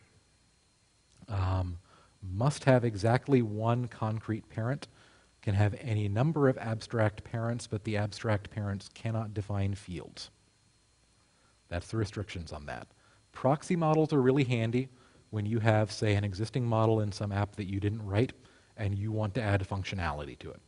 Write your own app that subclasses it as a proxy and start doing that. You can add managers, add methods, add meta behavior. This gets around the need to monkey patch someone else's code a lot of times.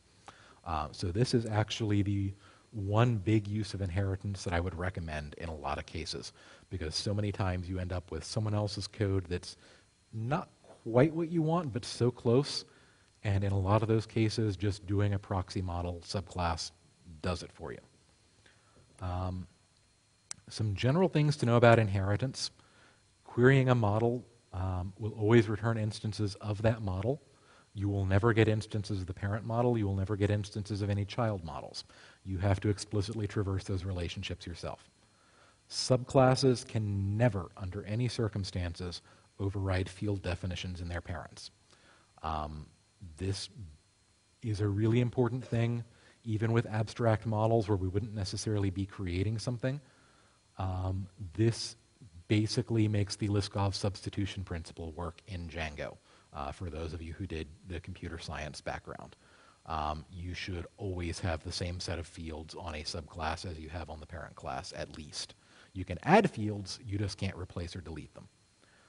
Abstract classes, if you happen to somehow get access to one of them and have a manager on it, you cannot actually query it.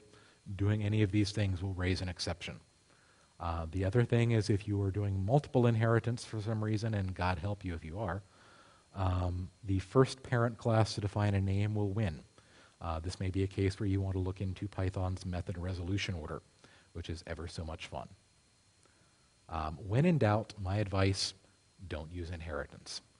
Basically, the only times I would use it are sometimes abstract inheritance, if I've got a bunch of models that have behavior in common that I want them to inherit. Sometimes I will use a proxy model instead of having to monkey patch someone's code. But again, those situations are fairly rare. I highly recommend you just forget that inheritance exists in the ORM. And sometimes I wish I could too. Yeah.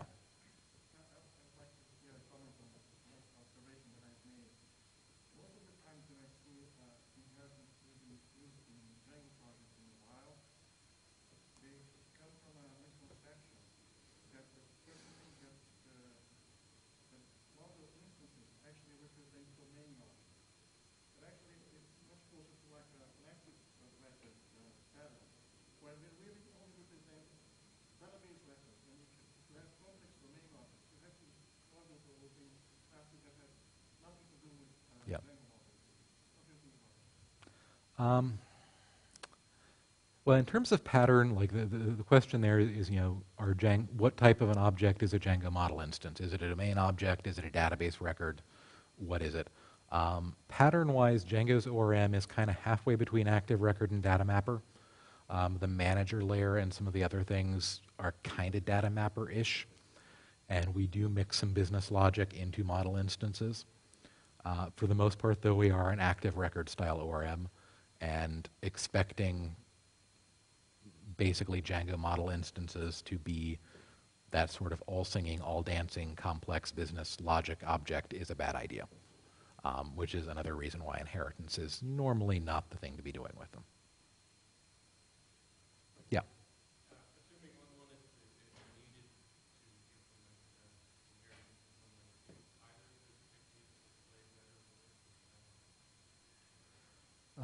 What plays well with South, I don't know, because I've never actually used any of our concrete inheritance features with South. In fact, I've never used inheritance with South at all. So that would be a question possibly to ask Andrew Godwin, because he would know. Yeah.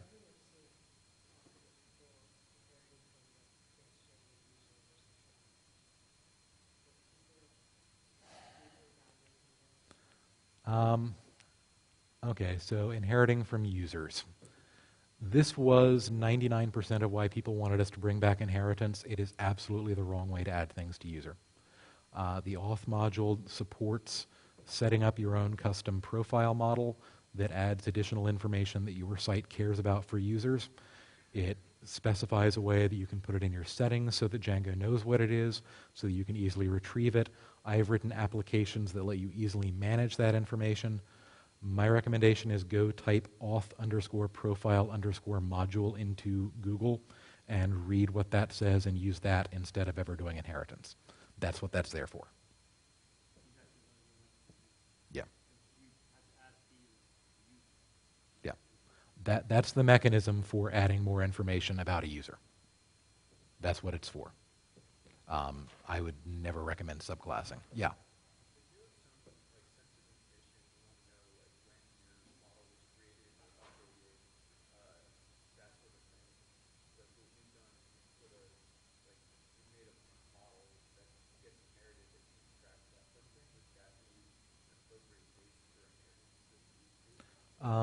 So basically, basically subclassing some code that adds an audit trail every time it gets saved or whatever. Yeah, that would be something you could do with it. There are also some hacks that you can do that don't involve inheritance. I'm not sure what I would prefer there. I would have to actually look at the implementations. So, almost done with the ORM now. Some miscellaneous stuff. You can set an unmanaged model. Set the attribute managed equals false in meta. Django will not attempt to create a DB table. Django will not attempt to maintain a DB table. Hopefully South, I think, will ignore that model and not try to migrate it. Django will not add an automatic primary key field to it. Basically, anything Django does database related, it will not do for this. Will not attempt to create many-to-many join tables. Will not attempt to create or maintain foreign keys.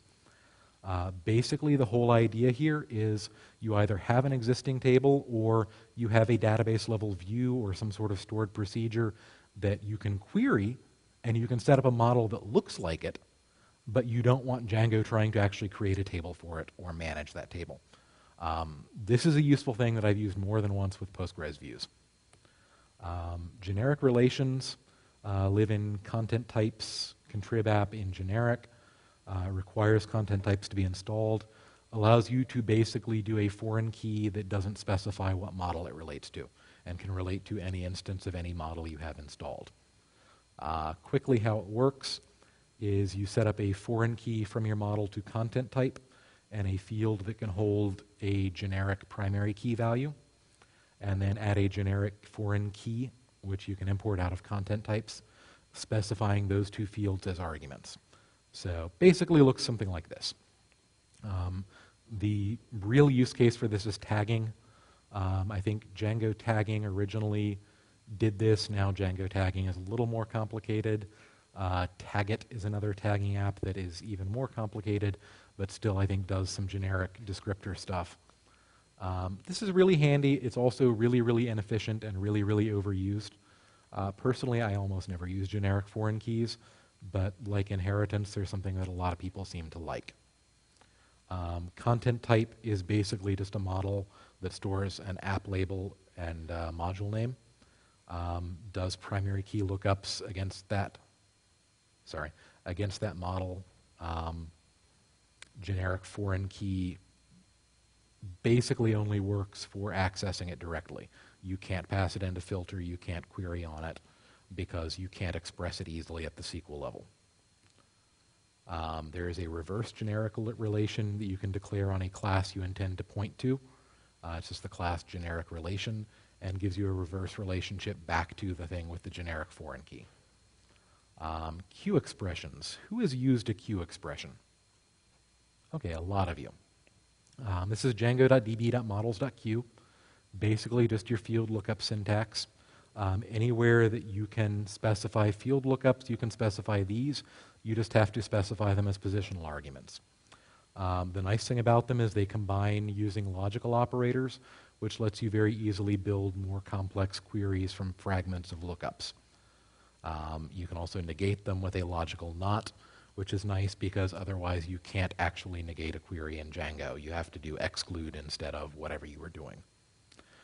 They do allow you to reuse query fragments over and over again and write them only once, which is really, really handy. The other special expression type is F expressions. Who's used one of these? These are my favorites. I love F expressions. This is django.db.models.f. All it does is takes a field name and becomes a reference to a field name. It is usable as a lookup value in a query, and this is how you write self-referential or field comparing queries in Django. If you have, say, a model that has two numeric fields on it, we'll call them A and B, you want to know how many instances have A as a lower value than B, you can basically stuff B into an F expression and be able to write that query. This lets you refer to a model field when you're writing an ORM query. Really handy thing. There is the extra method, which we talked about earlier. Lets you stick a little bit of raw SQL in the query. Lets you return some extra attributes on the instances you get back.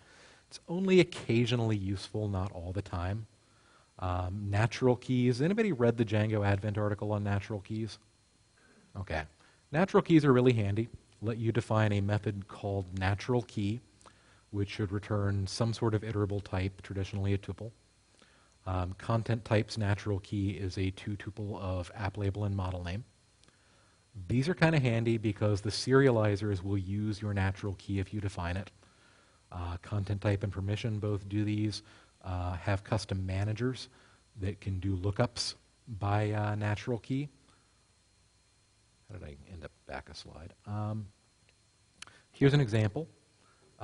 The permission model in Django. You could write permission.objects.get and specify, the full set of arguments. Also specifies a method called getByNaturalKey, which just takes these three values which uniquely define it. For those of you who are used to working with composite primary keys, this is as close as we can get in Django right now. We still do not really support composite keys, but we're working on it. This is sort of a stopgap. It's also kind of useful if you define a natural key method and a manager with a getByNaturalKey method. The whole serialization system will work. You can import and serialize and deserialize objects at will this way. Really kind of handy. I like it. Most of the time, if I have something that would sort of naturally have a composite primary key, I'll do this for it. That's basically everything I have on the ORM. We are, roughly an hour and a half, a little more than that, into the tutorial. Does anybody have questions about the ORM in general? Anything we've gone over? Yeah.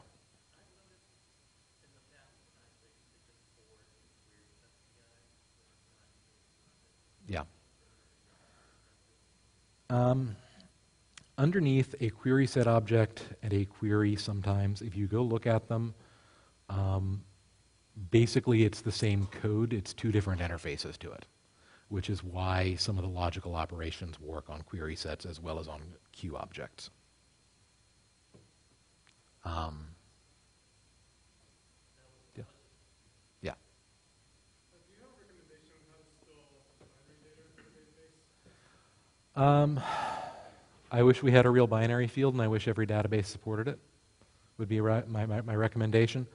If you want to store binary data, I feel like you're probably stuck writing your own custom model field for it. It's sad that that's the case. You might look in track. I've looked once or twice into it as part of wanting to add bitwise lookups to the ORM because I really want bitwise lookup types. It gets kind of scary, especially on Oracle, which is the reason why I haven't actually written that code yet. Anything else on any part of the ORM? Yeah. Well, I have a question, but it's more related to Django and transactions. I'm not sure if you want to take that. Okay. I'm not an expert on transactions, but I'll do what I can. Okay,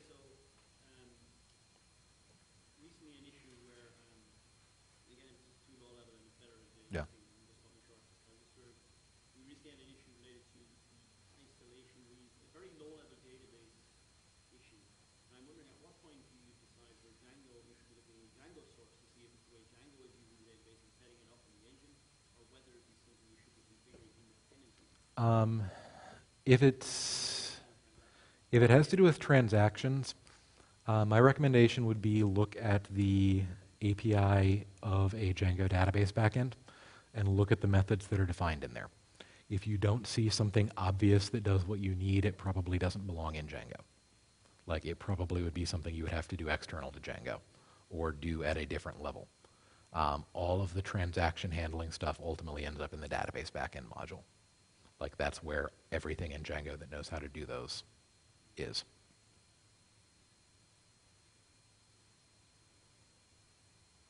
Okay.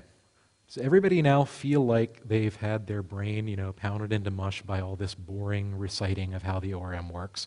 But now at least you have an idea of all of these components and how they work together. Because now we can answer a question that we began with, is all the way back there when we type, entry.objects.all and get back that query set. Now does everybody at least have sort of a high-level conceptual understanding of everything that goes into that? Of, okay, entry is a model class, .objects is a manager, .all is a query set query method.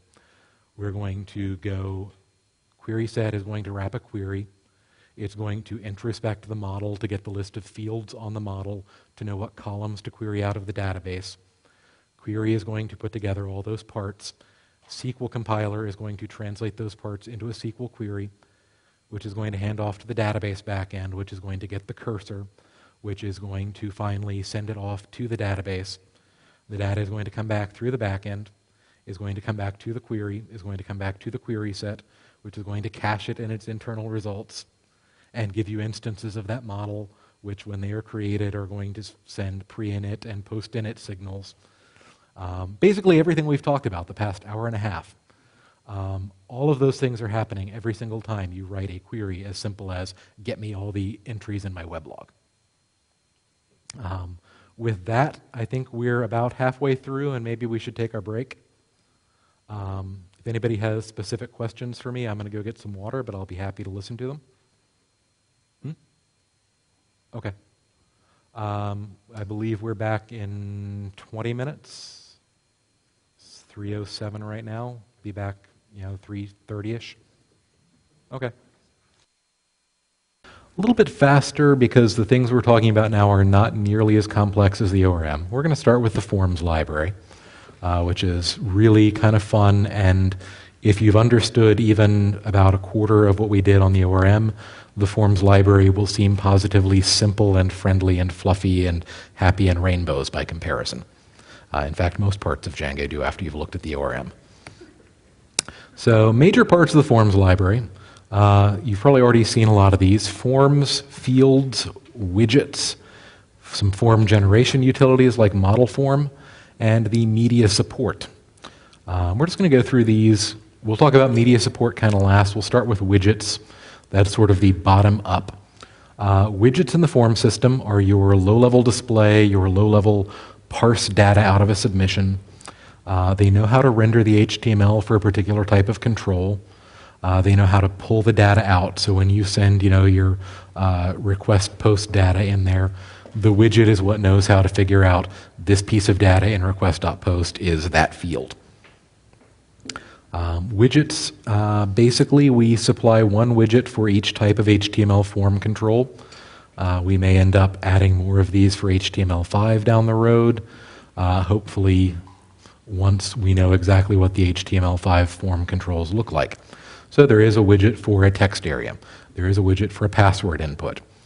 This is why there's not specific field types for this, because in theory any text-based field type could be a text area, could be a password input. You basically use the widget to dictate that. Widgets can also bundle arbitrary media, so they can throw in their own CSS, their own JavaScript to include and use actually when they're being displayed on a page. Important methods on a widget are render, which pretty much does what it sounds like it would do. Render is responsible for outputting the widget as HTML, as a Unicode string, for what actually needs to end up in the web page. Takes a dictionary of HTML attributes as an argument so that you know how to render it and what HTML attributes to put in. One tricky thing is that it gets a value. Value is not guaranteed to be valid. Writing a widget on the assumption that the value is valid is a bad idea because you will be getting values into your widgets that either have been found to be invalid or have not yet been validated. Sometimes you'll get some that have been valid, but there's no guarantee. There's a value from data dict method. This is basically if you take, say, request.post and pass it in here, this is how the widget knows what data to pull out of request.post that says, hey, this is me. So if you have, say, an email field, this is what would go find the actual email address and return it for you. Data and files are the attributes there. Hopefully everybody's familiar with request.post, request.get, request.files. That's what's going into this method. Finally, ID for label. This is what's going to get you the HTML ID of the widget in the web page that ties it back to an HTML label element. There's also a build attributes. This lets you, because there are ways to provide other attributes to a widget besides just whatever is natural for it or defined on its class. This combines everything and gets you the final set. It is useful to know about this if you want to, say, override render. You probably want to grab this and get that full list of attributes. There is a special case of widget to talk about, which is called multi-widget. This is the sort of special purpose. It allows you to take two or more widgets and combine them into one. The example of this, and we're going to see this over and over again, is sometimes we need to accept a date and a time and combine them into one value on the back end.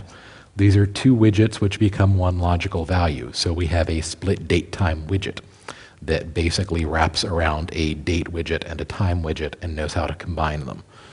Multi-widget, the value argument to its render method is a list of values. It needs one value per wrapped widget. Or you can give it a single value and a method called decompress will be called on that value to unpack it. So say with a datetime widget, you could pass a single datetime instance in there. The decompress method of the datetime multi-widget knows how to split that into the date part and the time part. That's basically the example. Widgets, there's not much else to say about them beyond that. They're not really that exciting. You can write your own, you can tinker with the ones Django provides, and there's a whole list of them in the documentation. The only other really interesting thing about them is the media support, but we're going to get to that separately later on because media support is really cool, and we will talk about that as its own topic. Next step up from widgets is fields. Each form field type represents a data type and some validation. Each form field is typically associated with one default widget. Fields are where we start performing validation and start returning values in the appropriate Python types that we care about. Any field can be arbitrarily specialized or arbitrarily generic. Do you have a question? Okay.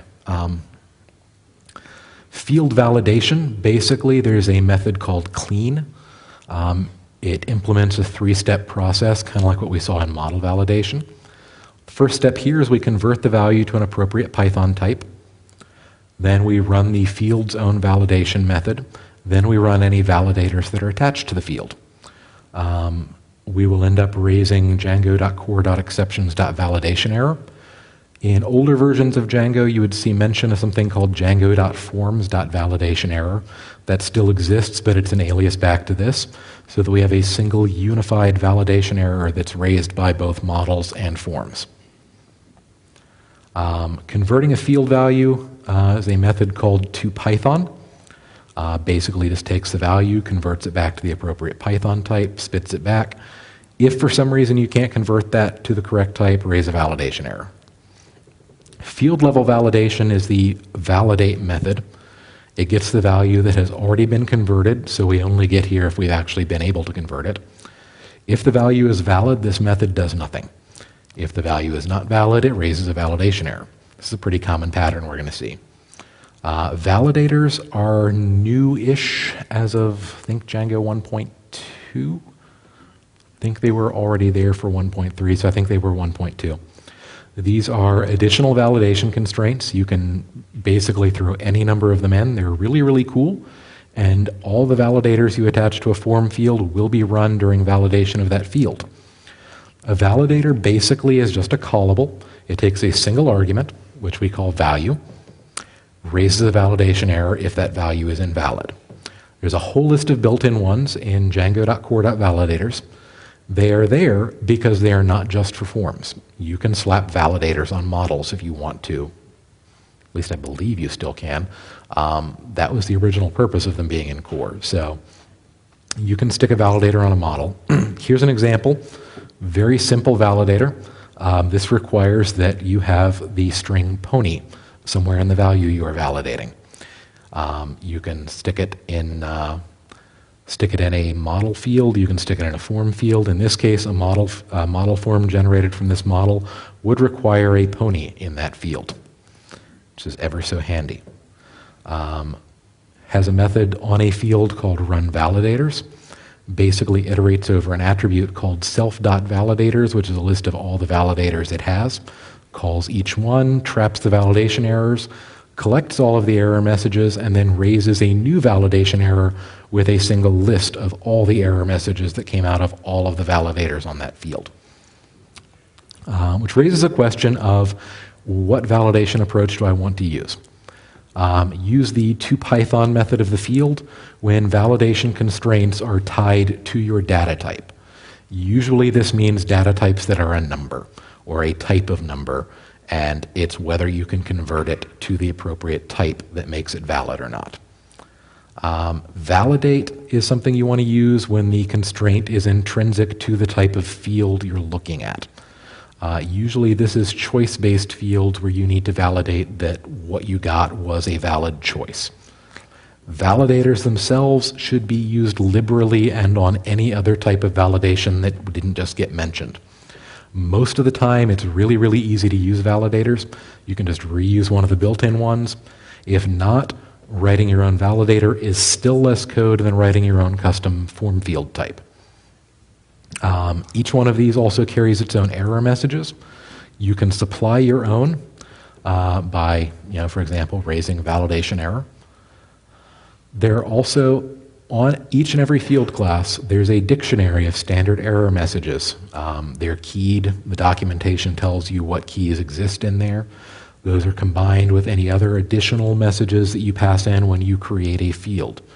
That dictionary is called error messages. Every form field type has two of them built in automatically, one called invalid, one called required. Basically, fields can define, any form field can define other keys. Documentation goes over all of them. This is pretty much what it looks like. Let's say you wanted to pass your own error messages into this field. This is how you would do it. Build your error messages dictionary, pass it when instantiating the field, and now it will use these messages automatically instead of its own defaults. Each field actually has two default widgets that go with it. One is called widget, that's the standard one. The other one is called hidden widget, which is used for when that field is a hidden field in a form. You can override these when you're setting up a form field by passing the argument widget. There's also a widget attrs method, which returns the attributes to apply to that widget. Remember when we saw there was a method that pulls in extra attributes? This is the type of thing we're talking about.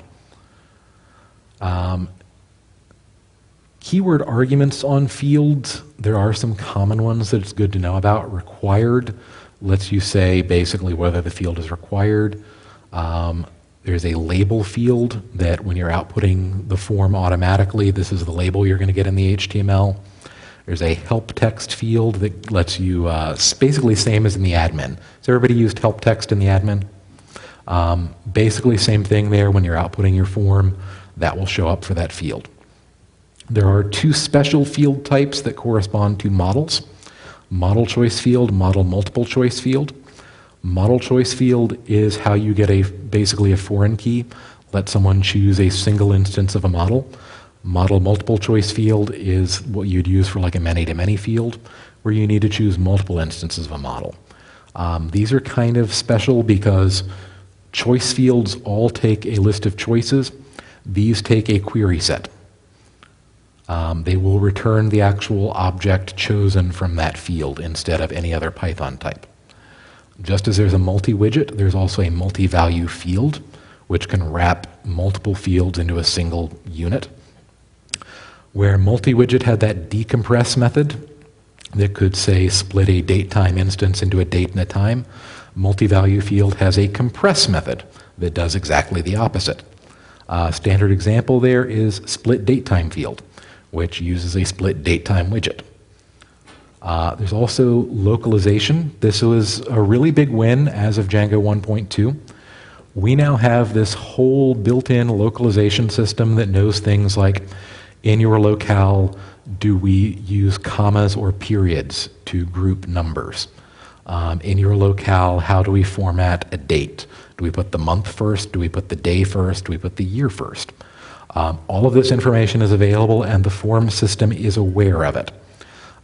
Most of it you will find in django.utils.formats. Has calendaring.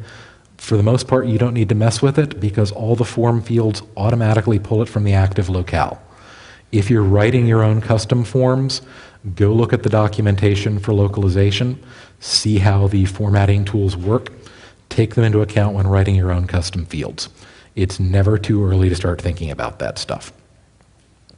So widgets and forms, or widgets and fields together, make up forms. Forms composed of fields, validation, error handling, rendering, and for model forms are composed of saving. Forms use a meta class called base form. This is kind of contentious. Base form actually isn't quite necessary, but it's there anyway. You can use this directly if you want to as well. Basically, base form makes sure that all of the fields you defined on the form end up in a dictionary called base fields. Then when you instantiate one, it sets up a dictionary called fields, which is unique to the instance. Why do we have two of these? There's a good reason. If you reach into a class and change base fields, you are changing what the fields will look like on every instance of that class that gets created after that point. If you reach into an instance and change fields, you're changing only what's on that specific instance. Sometimes each of these is a useful thing to do. That's why they're separate, and that's why there's two different things to tinker with. If you know about this, you can actually build a form the hard way. If you know how Python's type mechanics work and how Python constructs classes, you can do this and end up with the same result as if you had defined something inheriting from forms.form.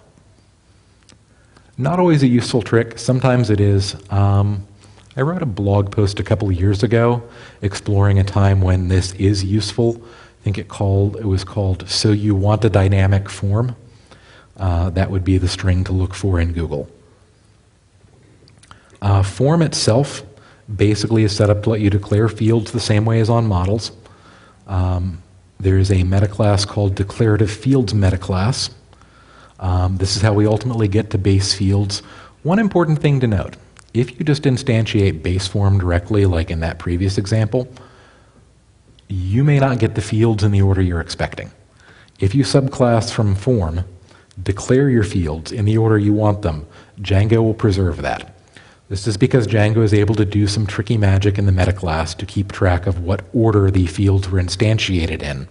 Basically, actually has a little counter inside each form field that it knows I was field number 1 to get instantiated, I was field number 2 to get instantiated, and can keep track of them to keep them in the order you defined them in. Otherwise, they end up in a dictionary which has no defined natural ordering and can look kind of random. So this is how to do the same thing as that previous code sample, but the easy way, by actually subclassing form. The most important thing you do with a form is bind data to it. The way you do this is you instantiate the form class with some data. The actual arguments are called data and files, so that you can pass in your post data, you can pass in your file data that got submitted. Looks like this. What this results in is a bunch of bound fields. Bound field is a class that exists in the form system, Each one refers to a field instance on the form itself, and the field's name in that form. And this is how, once we get that data from the widgets, pulling everything out of the submitted data, this is how we know what goes with what field is looking at what. Iterating over a form that has been bound to some data will yield the bound field instances, which is not always an important distinction, but does change the way they look when you're rendering. This is where we start getting into form validation. The way you do this is by calling the isValid method of the form. It's going to return true or false. Short circuit, if it's not bound to any data, it returns false, because a form with no data is not valid. Form validation, again, is a multi-step process. First thing we do is we call a method called cleanFields. Under the hood, all this does is run through every field in the form. Remember, we went over that field validation process, just does that for each one of them. Then the form as a whole is validated. Then, if valid, that form instance gets an attribute called cleaned data. If not, it gets an attribute called errors. Clean fields, this loops over self.fields, which is a dictionary of fields for that instance. Each widget attached to a field gets the data out of the data dictionary. Field is validated. Custom validation on the form is called. This is kind of tricky because you can't actually do field-specific validation defined at the form level. You define a method named clean underscore and then the name of a field on your form. We treat that as validation for that field, the same as if it were directly attached to that field instance. This will have access to cleaned data. It will get to see whatever came out of the original field validation process. But it will not be called if the field's own clean method has already bailed out with an error. Clean form is our next step. This calls the form's own clean method. You can implement clean on the form to do form level validation. If you want to compare multiple fields, the traditional example here is you want user signups. You have a password field and then another password field, and you want them to type it twice. You want to make sure they typed in the same password each time. This is where you would do that. You can access cleaned data again. Field values are not guaranteed to be in cleaned data because it may be that some of the fields have already been found to be invalid and so don't have anything to put there. This is going to raise some form level errors. There's a special key in the form's error dictionary for this. It's _all. It's also accessible via a method on the form called non-field errors. Errors themselves are stored in instances of error_dict, which is fun because each error in there is an instance of error list. So what you end up with is a dictionary where the keys are names of fields or the special form level key all. And each one of those is an error list because error list and error_dict both know how to print themselves as very nice HTML, which saves you a lot of trouble and lets automatic form rendering look as good as it does. Form display itself, default string representation of a form is as an HTML table, so the same as calling the asTable method. You can also get it as an unordered list or as paragraphs. One tricky thing is they do not output their containing elements for tables or lists. They do not output their containing form elements or the submit buttons. So if you are writing and displaying forms, be aware of that. The fun part of form display, though, is this method called HTML output. This is a private method. It's undocumented API, so it's not necessarily guaranteed to be stable, but basically just takes a whole bunch of strings with placeholders. Field attributes, error messages get interpolated into this, and this is the method that bit by bit builds up the HTML of the form.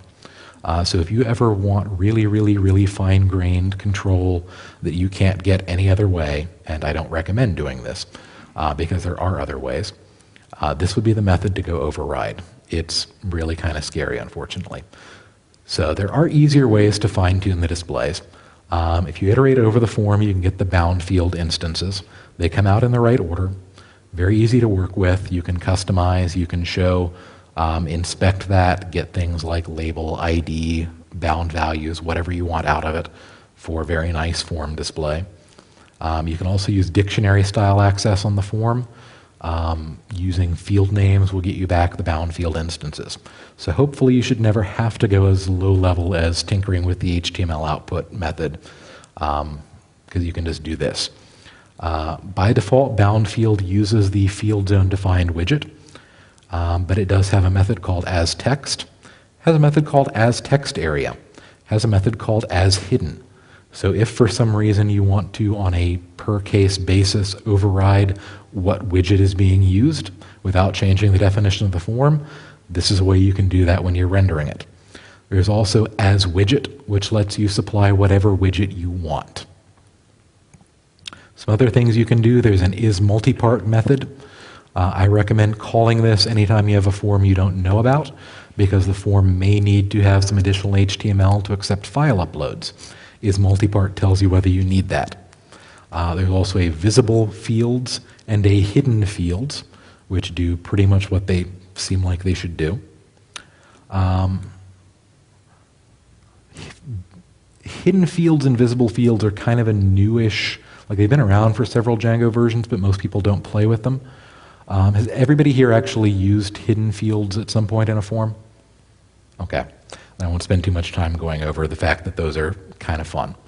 Anybody have questions about like how those different components work together before we look at them in the context of model forms?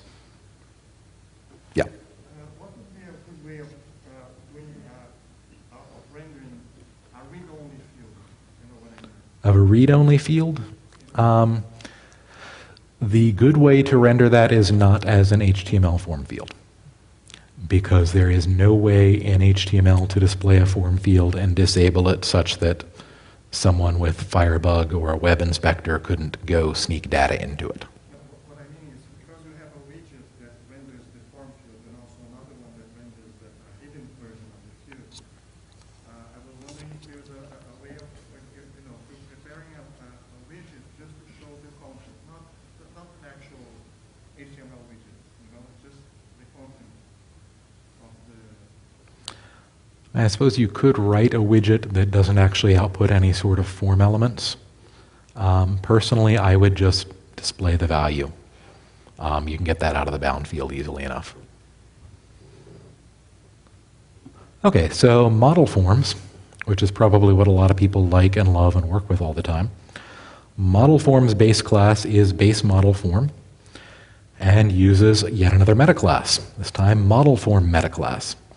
Model form meta class is kind of fun. Basically parses the meta declaration of your model form, turns it into an instance of model form options. Anybody seeing parallels to the way we parse models in our meta class here? Stores it as an attribute named _meta on your form class. Model form options stores the model class, the fields to include, the fields to exclude.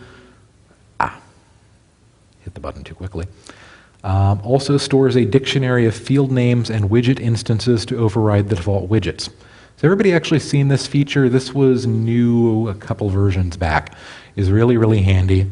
If you go look at the model form documentation, there's a bunch of ways you can override things in the definition of the model form. This is where they all end up getting stored. The way we actually map the fields is we go look up each model field. Remember, each one of those has a method called form field. You can override that on your model form by defining a method called form field callback. Basically what this does is it's called for every field in the model, or every field in the model is going to end up on the form. Gets past the model field class and any widget from the form class that was already set up.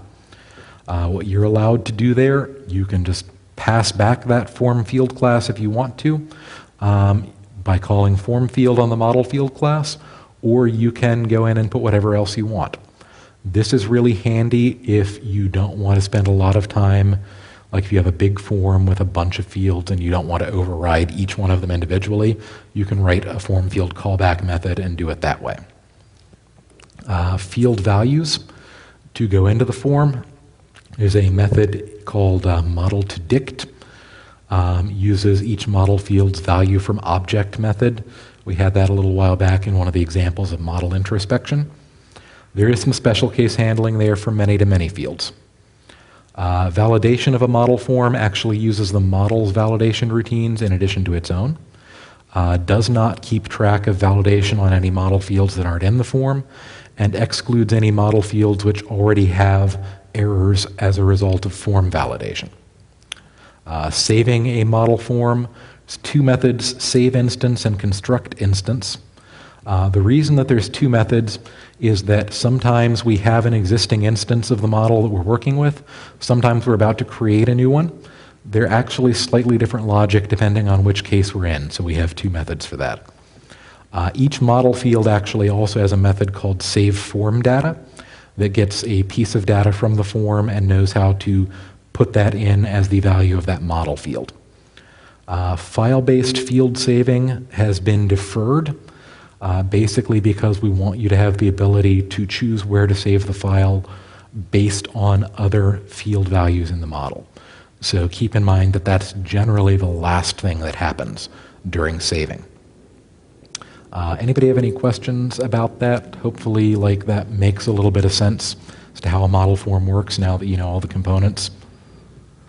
Form media is one of my favorite features of the form system. There's a media class in Django.forms.widgets. Has two attributes, one for CSS. It's a dictionary, basically. Keys are all CSS media types. Values are paths to style sheets.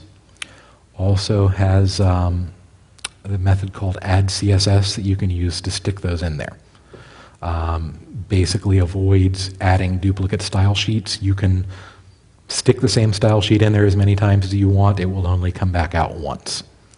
Also has a method or an attribute called JS, which is just a tuple of paths to JavaScript files. JavaScript added by a method called add.js. Again, checks to make sure it doesn't add any duplicates, so if you call multiple times adding a JavaScript file, it only goes in there once. This is useful for bundling media. You can do this on widgets, you can do this on forms. By defining an inner class named media, same way you would define meta on a model or on a model form, define those CSS and JS attributes, put things in there. Here's an example. Let's say we have two JavaScript files that we want to have with this widget. That's all we have to do for it. How it ultimately works is there's yet another meta class. Media defining class parses the media declaration, except on forms where the declarative fields meta class does this. Gets out those media paths, which can be full URLs with domains, can be relative URLs, or can be file names, and they will be interpreted as relative to your static URL. There's also a method called absolute path on the media class that helps figure this out. Rendering these, basically, the string representation of a media instance is the correct HTML for including all style sheets and JavaScript files named in it, which is really, really handy. Dictionary access also works. You can get the specific JavaScript or CSS out of it. Render is the method which spits out all of that. There's also a render CSS and a render JS that do pretty much what they seem like they should. Unicode representation is everything. Media and inheritance is kind of fun. Subclasses of widgets inherit their parents' media definitions. Subclasses of form inherit the parents' media definitions. You can specify extend equals false in the subclass media class to stop it from inheriting. You can also combine media. It's actual simple addition. We've implemented the proper methods on this. We will weed out duplicates when you do this. So this media plus that media is just going to be the union of all of them minus duplicates. You can use media outside of forms. You can make your own. Anytime you have a class that you're going to display that you want to include some media on, this is how you would do it. Simply write your own class, give it a meta class of media defining class, and then whenever you write subclasses of that, you can define an inner class media and it just magically works. We use this in a few places. The admin actually also uses this so that you can get admin media. Anybody have questions about any of that? Yes? Probably a really naive question. Is protection from cross-site scripting and JavaScript What do you mean? As far as like protection from cross-site scripting in the form system? Yeah, same as with templating, everything gets escaped.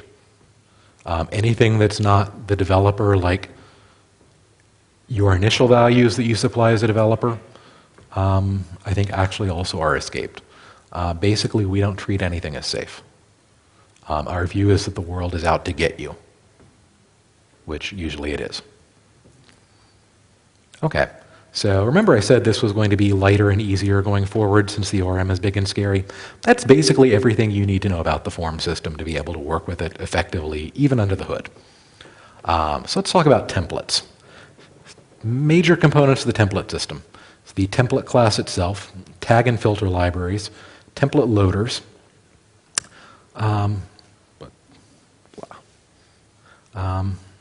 template loaders are the one that nobody ever talks about, so we're going to focus some time on that because that's the low-level guts, and that's something that actually you can do useful stuff with. Template loader basically has the job of locating a template wherever it may be and compiling it into a template instance. The base class here is django.template.loader.baseloader. You'll notice that there are also other loader classes that subclass from this. Basically, the method we care about, load template source, and reset. Most custom template loaders you write will override load template source. This is the method that's required to go out and actually find somewhere some string that we can treat as a template. Loaders which care about caching or thread state should also override reset. There is a caching template loader that has to care about thread safety issues. It uses this to make sure it doesn't run into any problems.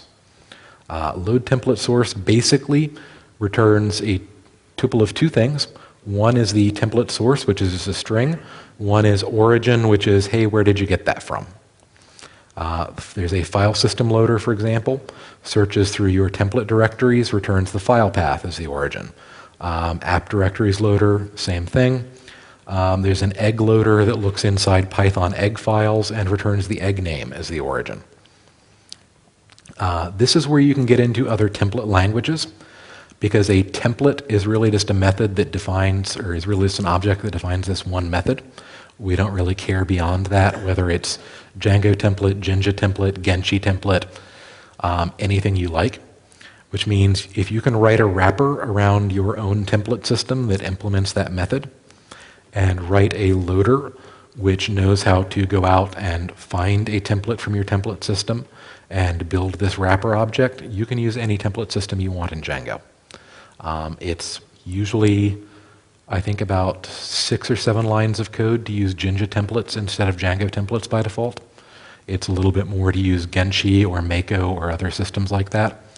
This was new in 1.2 or 1.3, I forget which, but is really, really handy for using any sort of other template language. This is covered in the documentation, by the way. If you go into templates, I think on the template API page, it explains how this works and has an example. The template class itself is django.template.template, compiled usually from a string source. What this is ultimately is a wrapper around a list of template.node instances, and actually that's a class called node list. How many people have written their own custom template tag before? Most of you? Okay. So you at least have some idea of what we mean when we talk about a template node. We're going to get into that in detail here. Compiling a template, basically, there's a lexer, breaks the source string of the template down into tokens, which are represented by the class django.template.token. Django.template.parser turns the tokens into node instances and then finally returns a node list. Lexing process is regular expression based, as much as we hate regular expressions and as much as they are the wrong way to lex and parse languages. This is how we do it because it works. Uses defined constants. Basically, just give it a source string and an origin, you will get back a list of token instances. Tokens themselves are django.template.token. Each one knows its type and knows its contents. The token types are text, variable, comment, and block. Comment isn't that interesting. Variable's kind of obvious. Text is any literal text in a template. Block means a template tag. From Django's point of view, anything that is a template tag is considered a block token. It has a method called split contents that keeps template syntax in mind as it splits them up into a list that you can use. The parser itself, basically you instantiate it with a list of tokens, you're going to get back a list of nodes. Parse is the method specifically that turns the tokens into a node list. And now we get into the meat of it, Django.template.node. Everything that is in your template, every bit of text, every tag, every variable, every filter call, ends up as an instance of some subclass of Django.template.node. This is the heart of the system. Every node must define a method named render, which takes a context instance and outputs a string. It could be an empty string, but it has to be a string. Node list is simply a list of node instances. The way we render a node list is by iterating over all the nodes in it, calling render on each one, and putting the results together. This is what happens when you render a template, is basically by the time we get to calling that method, we've got our node list, we know what our context is, we're just going to run through the whole thing, jam all the results together, and that's the output. Mapping tokens to nodes is done by the parser itself. Plain text and variables become text nodes and variable nodes, which are pretty simple. Variable nodes just resolve themselves, text nodes just output themselves. Comments just get skipped. They don't actually map to any node type. All other tokens are treated as tags, get looked up by their names. The way we handle tags is the parser has a dictionary called tags, maps the tag names to the compilation functions. So in that part of the Django documentation, when you write your tag compilation function, this is what ends up in that dictionary. Every time you load a new tag library using the load tag, we go out, find that library, find all the tags in it, stick those compilation functions into this dictionary and update it. Built-in tags and filters automatically show up. Django.template.builtins is what we consult to see what we should load by default. There's a method add to built-ins that you can call if you have your own particular template tag libraries that you want to be always available without having to use a load tag. You can do that. By default, it's just Django.template.default tags and default filters, which are pretty obviously named modules. Tag loading itself is keyed by module name. What we do is we go through and we look at every application. We look and see if it has a module in it named template tags. We look and see if inside of that is a module with the library name you're asking for. If that works, that's where the library comes from. If it doesn't work, we raise an exception. First app to have a library of a given name ends up winning. The parser is kind of fun to play with. If you've done the documentation part where we go over how to write a tag compilation function, you get access to the template parser and you can play with it in there, which means you can parse forwards and backwards in the template.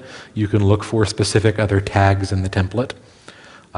You can call the parse method, which does take an optional argument called parse until. It takes a list of tag names and it parses up until it encounters one of them in the template. Specifically a token of that name, because those are tokens at that point. You can also call parser.delete first token to delete whatever token is at the point where you are right now.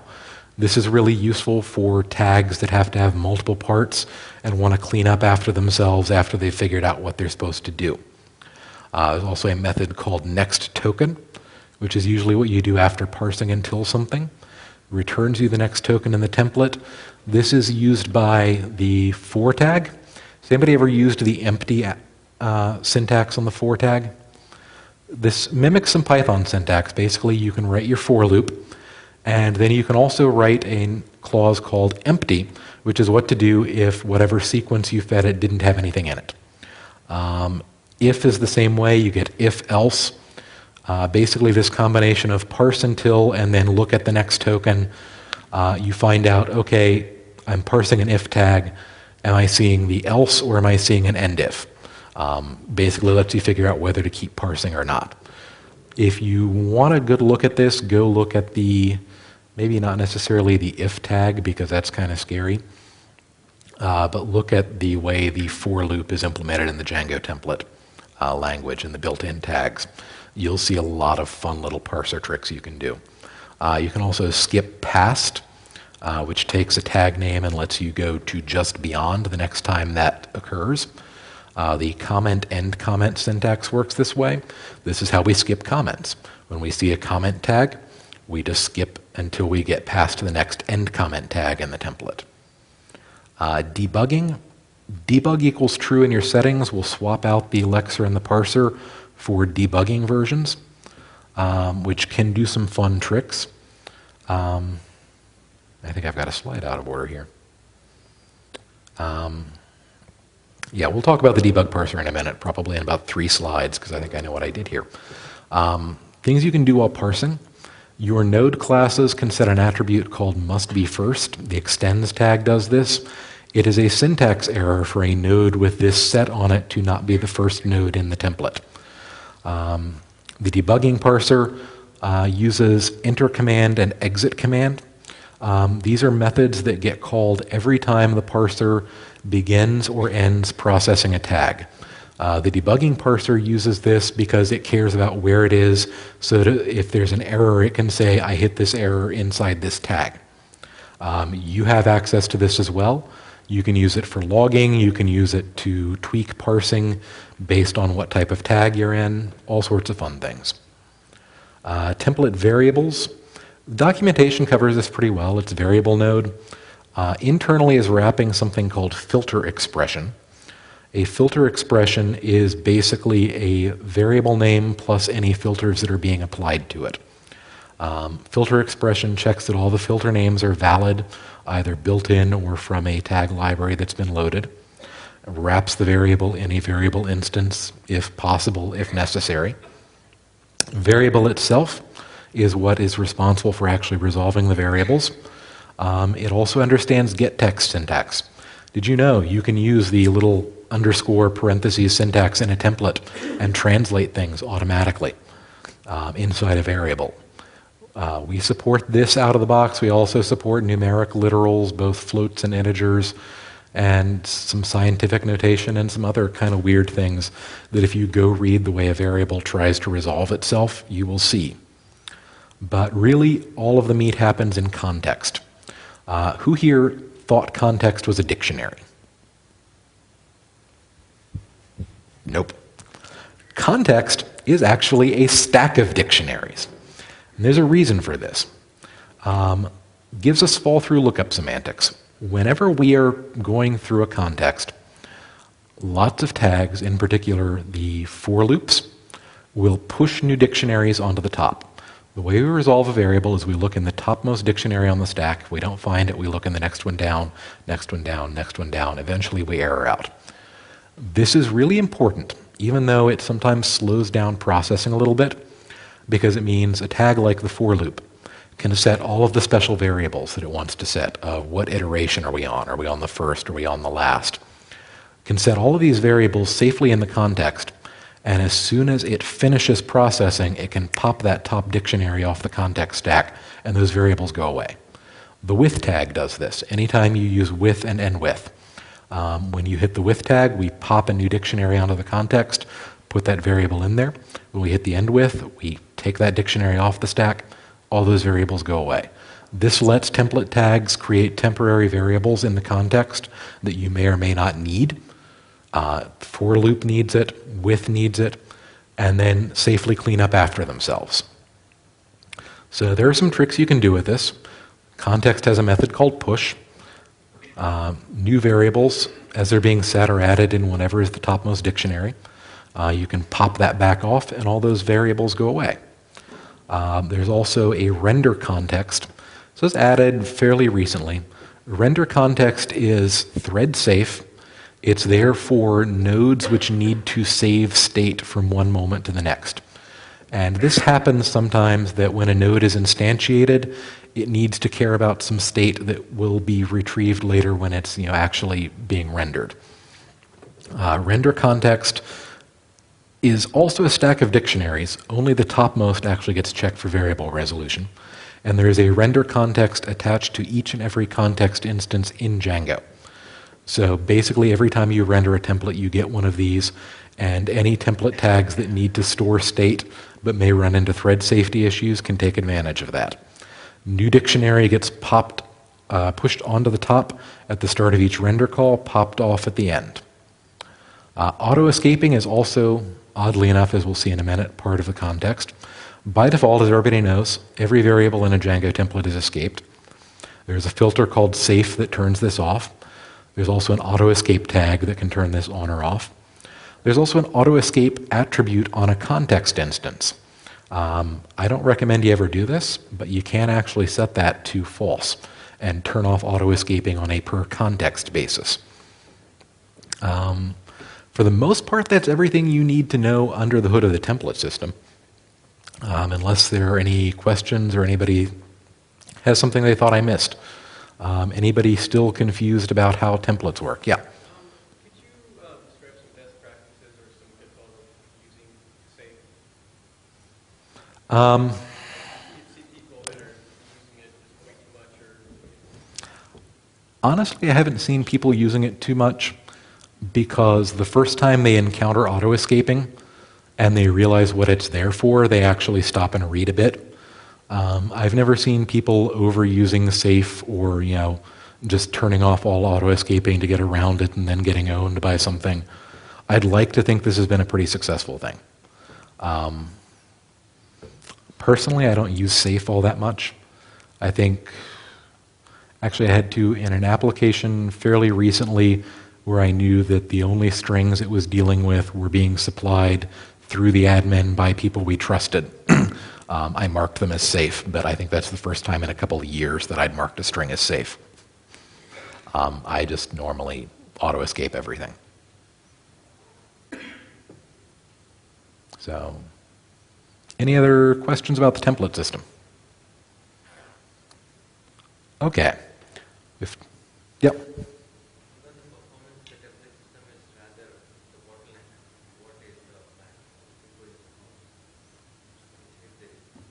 You want to know if we're working to improve it? Working to improve performance on the template system? There have been some efforts. We've gotten one or two decent speed ups in the past. For the most part, the Django template system doesn't aim to be the speediest thing on the planet, because when you measure what actually goes into processing a request and sending a response, it's like, template processing and maybe form processing and maybe a couple other things, and then talking to the database. It's just not enough to be worth that much effort, though there have been some things to try and speed up the language. You can also use Django, which does some really interesting tricks to be similar in syntax, but a whole lot faster. Personally, I don't obsess much about the speed of the template system. So, others might. Patches are always welcome. If you can make our template system, 5 times faster without losing functionality, I'll be happy to take that. Yeah. One of the problems I hit sometimes is you have a dictionary and a template variable, and then maybe you want to have another for loop it. Another variable where you want to get an instance of that dictionary, the key is another variable. Okay, so accessing something in a dictionary where the key is a template, the dictionary is a template variable and the key is also a template variable. That's not something that's easy to do. I would say probably you end up writing your own tag for that. It's not that hard. Maybe down the road we'll add support for it. Okay, so coming down to the end, we're going to talk about request response processing, and then we're going to talk about the admin, which is going to pull all of this together. Everybody have a basic idea of how HTTP works. We know the idea of HTTP request comes into the server, response goes back to the client. In Django, we do this with handlers. There's a base class called base handler. This implements our basic request response pipeline. We have 2 subclasses right now, and actually 3, but one of them needs to be deprecated.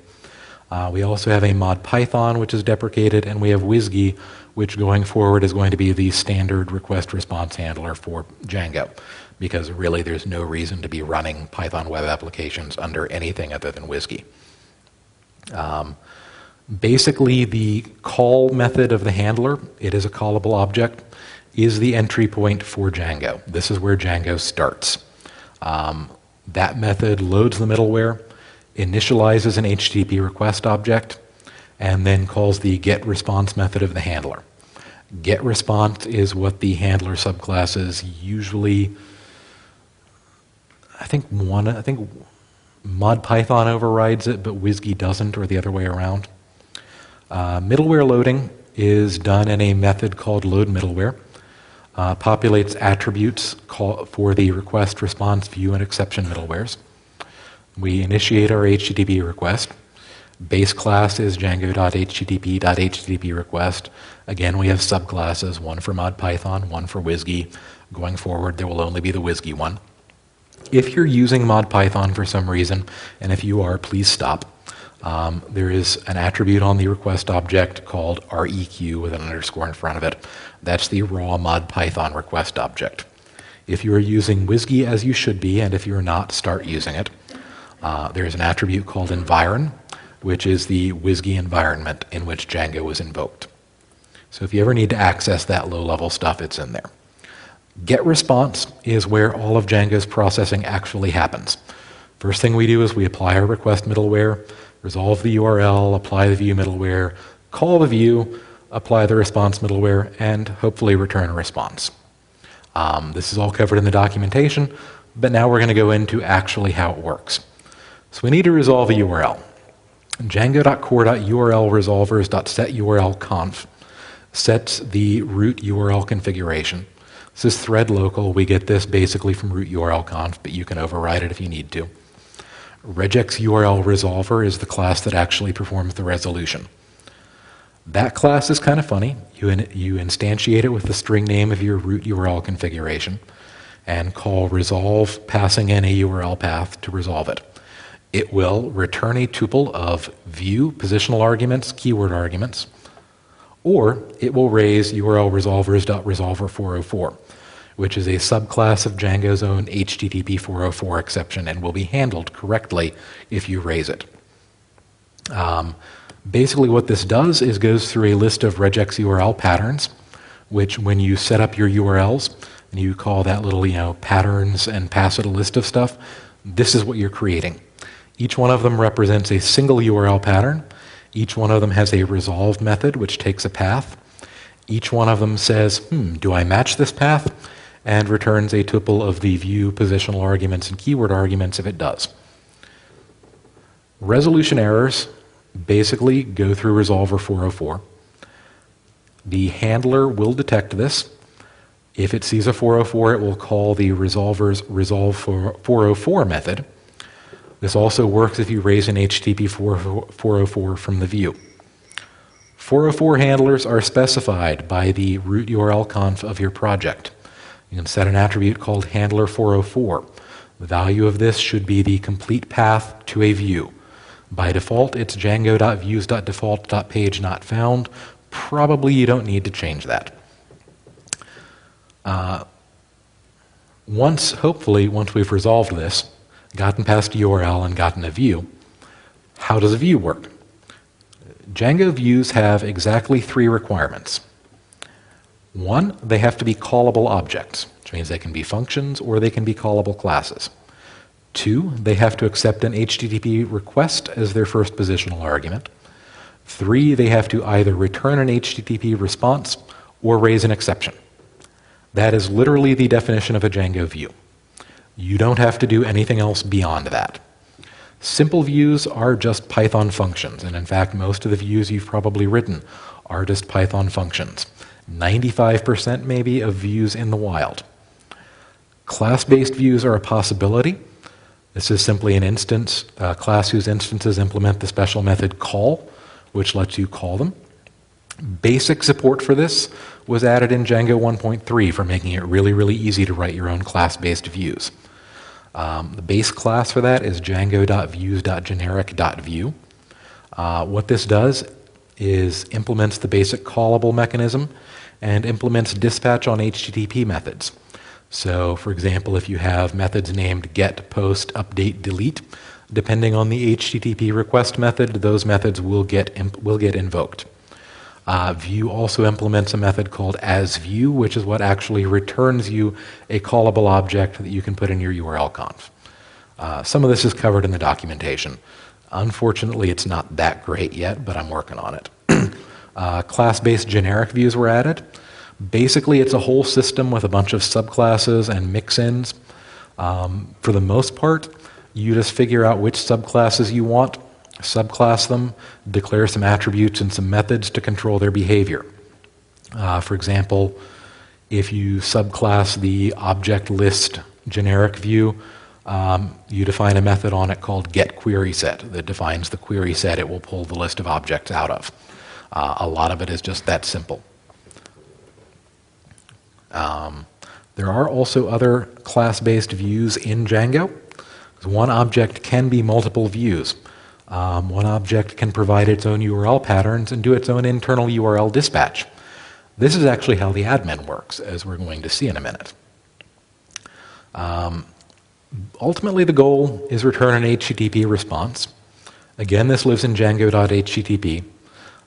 Thankfully, this time, we don't have to have a WSGI response and a mod Python response, because the way this works is we return an HTTP response, and whichever handler we're on will actually take that response and convert it into whatever is appropriate for the gateway we're using. So for example, if it's a WSGI response, it will, invoke the start response handler with the correct data and then go from there. So you don't have to worry about that too much, which is why you can just directly instantiate HTTP response and not worry about it.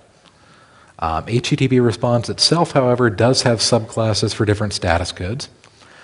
Basically, we support custom subclasses for all of the following codes: 301, 302, so for redirects, 403, 410 are usually handy, 410 gone, 403 forbidden, 500 internal server error. We have special case classes for all of those. It's easy to write your own as well.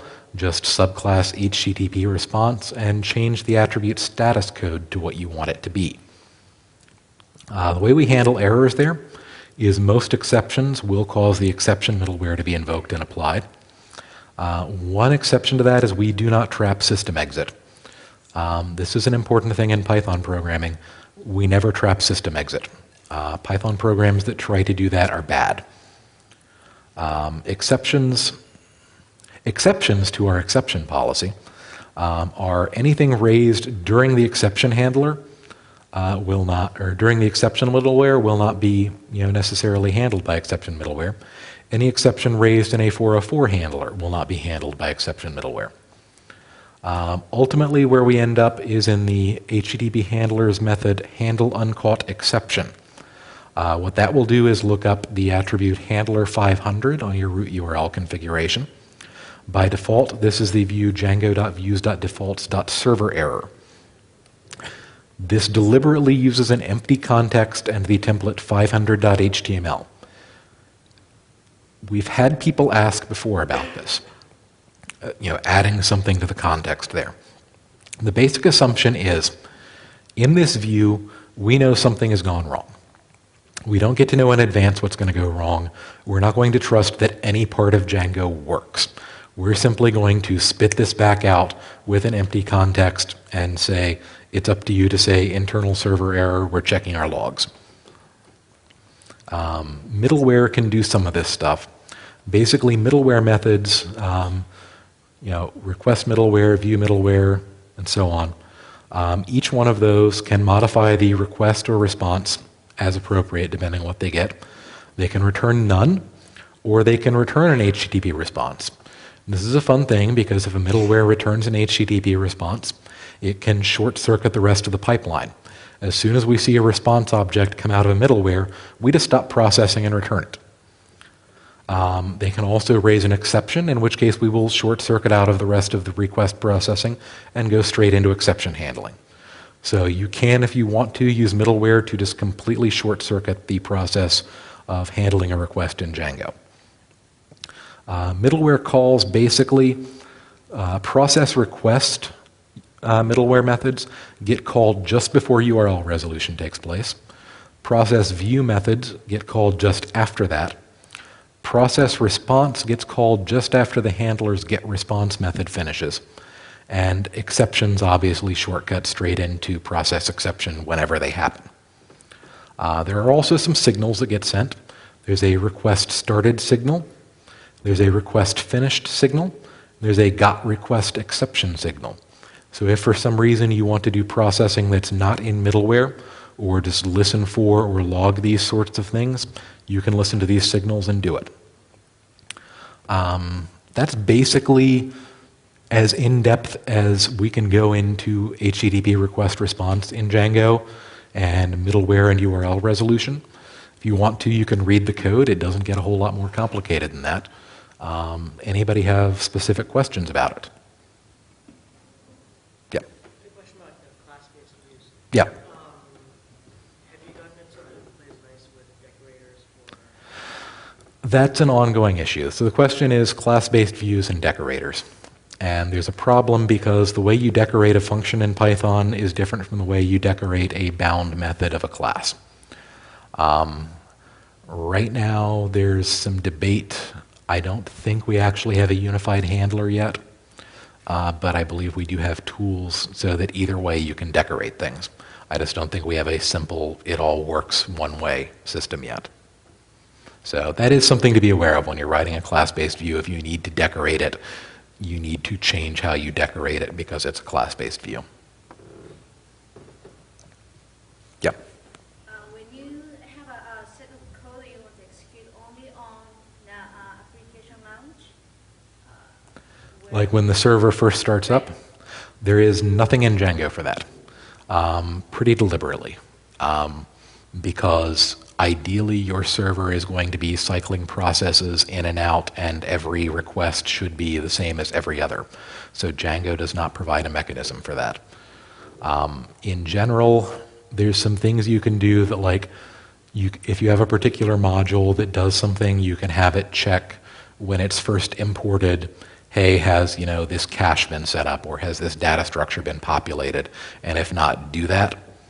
But there is no high-level API in Django for determining, hey, when did this process start and did we do this stuff? It's really something that's sort of out of scope of what Django can do. so I have one custom middleware and then I have those sets of code in it. Would that be a bad idea? I mean, you can do it in a middleware like that. The way I would probably do it is just in an init.py inside an application, because that's guaranteed to get imported very early. Traditionally, when I've had to do that stuff, that's where I do it. Because when Django starts up, we have to look at your list of installed apps and import everything anyway. So that would be one place to do it. Can you just elaborate a little bit more on when you want to use a class-based view versus When to use a class-based view versus when to use a function view. This is something that I'm not sure I have a good answer for because I still haven't worked as much with class-based views. Generally, I think if you find yourself writing a view as a function and starting to put like more than one or two keyword arguments that it can take, it's time to start thinking about whether this is a class that you should be subclassing and overriding. Basically, I've seen myself end up with these laundry lists of keyword arguments in views, and it's not fun, and it's not pretty, and things that would be much cleaner as classes where you just subclass and override. Basically, once you get beyond one or two keyword arguments to customize how it behaves, I'd say that's when you need to look at class-based views.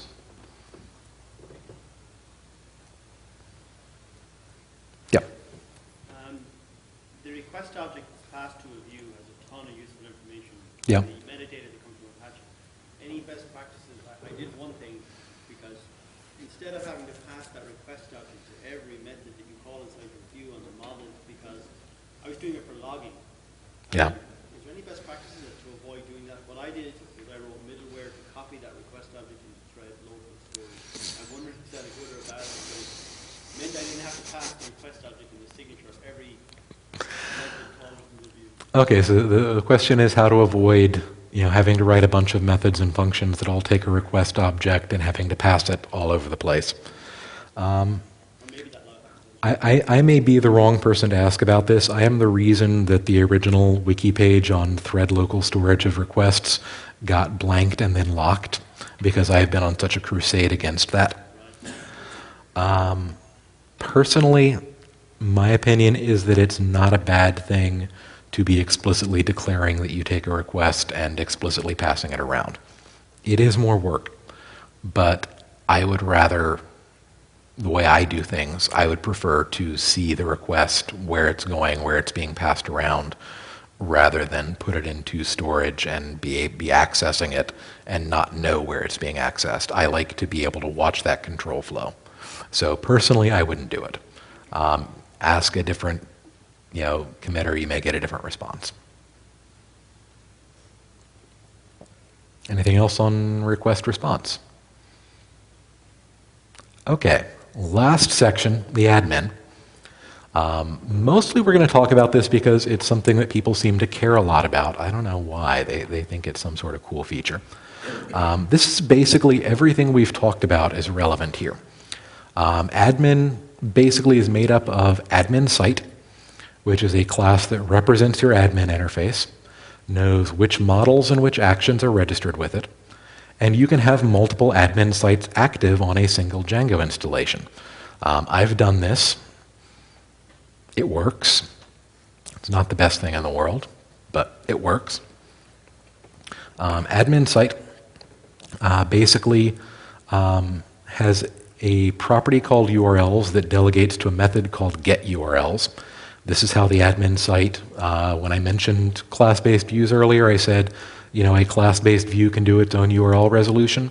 The admin does its own URL resolution.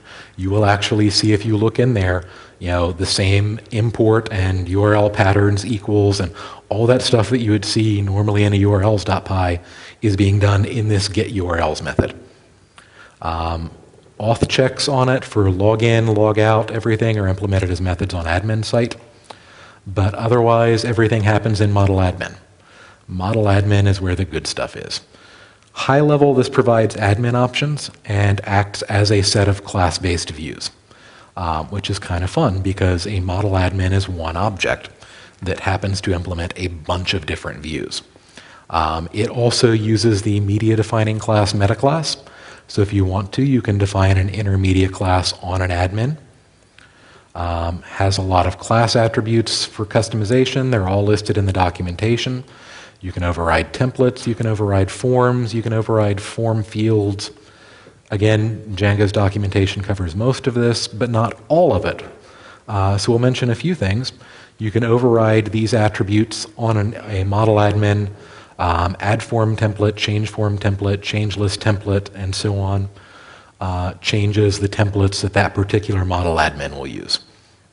Overriding forms, you can set the attribute form to a form class, or you can override the method getForm. GetForm is a little more useful because getForm gets past the HTTP request. So you can customize the form on a per request basis that way. Admin forms themselves have a helper called admin form. This is how we get those fancy, nice looking field sets in the admin. There's also contrib admin widgets, which contains all of the special case pretty little admin widgets that we've all come to know and love. Overriding specific fields you can do by setting fields or exclude on the form class you're returning. By defining your custom form class, you can also set fields and exclude on the model admin. You can also define some methods. Form field for DB field, form field for choice field, form field for foreign key, and form field for many-to-many. All of these will be called to see if you have chosen to override the default form fields the admin would use for particular types of model fields. Permission control, basically again, it's a bunch of methods, has add, change, and delete permissions.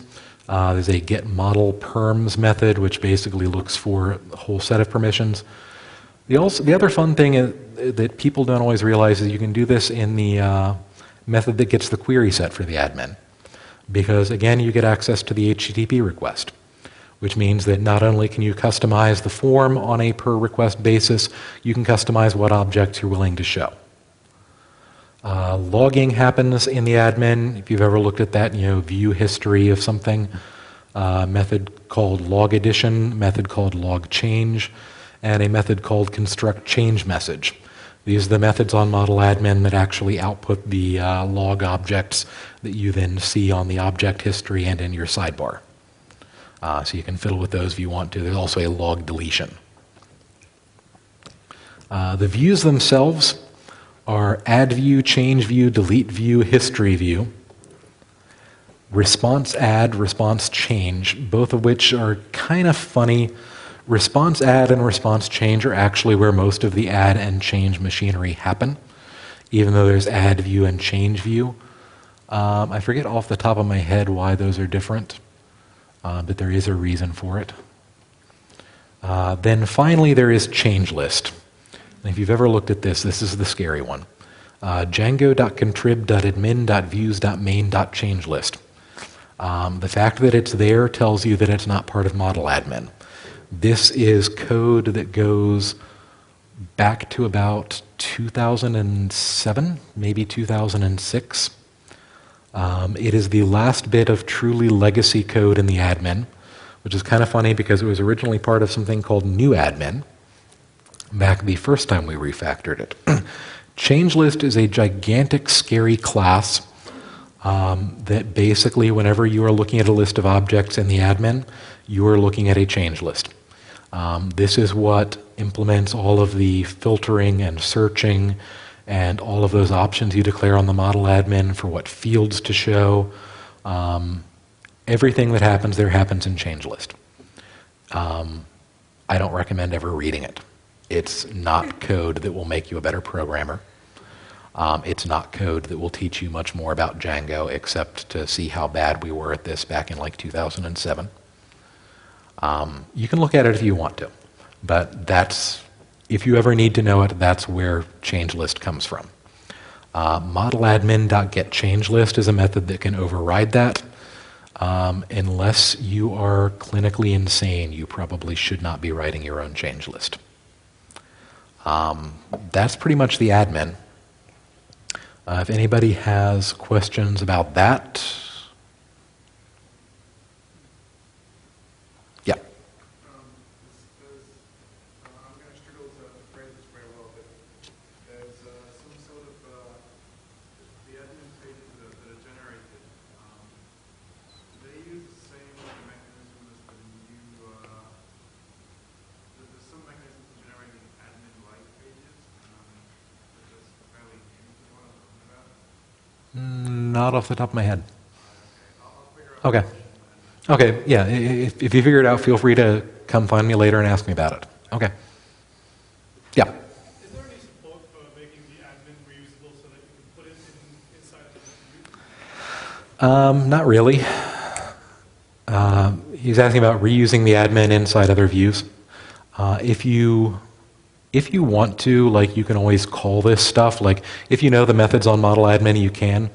It's not something that's ever really been encouraged, mostly because the admin is designed around some assumptions that are not safe or secure for the general public.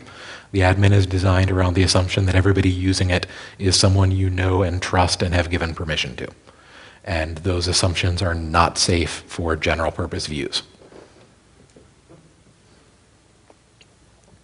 Okay, that is actually all the material I have prepared. Hopefully by now, that's kind of a whirlwind. I'm going to put the slides up. There is video of this, so you can go back and watch it. My goal here is to give you an idea of basically all the parts that go into Django. And hopefully now you can kind of fit them together in your head and start seeing how something like the admin would work, or understanding how forms work, or maybe even understanding how the ORM works. And if you do, good for you, because I still don't entirely understand the ORM. If anybody has general purpose questions, feel free to ask them or come find me at any point. I'm here at PyCon today through next Thursday. And I am always happy to talk to people or answer questions. So if anybody has anything they want to ask now, we can go over that. Or if you just want to come find me later. Yes, sir. It's actually printed on my badge, which is also my Twitter handle. You will see it as Ubernostrum, which is usually fairly easily recognizable even if you can't figure out how to spell it. I should be signed on right now, actually. Yeah. Anything else? Okay.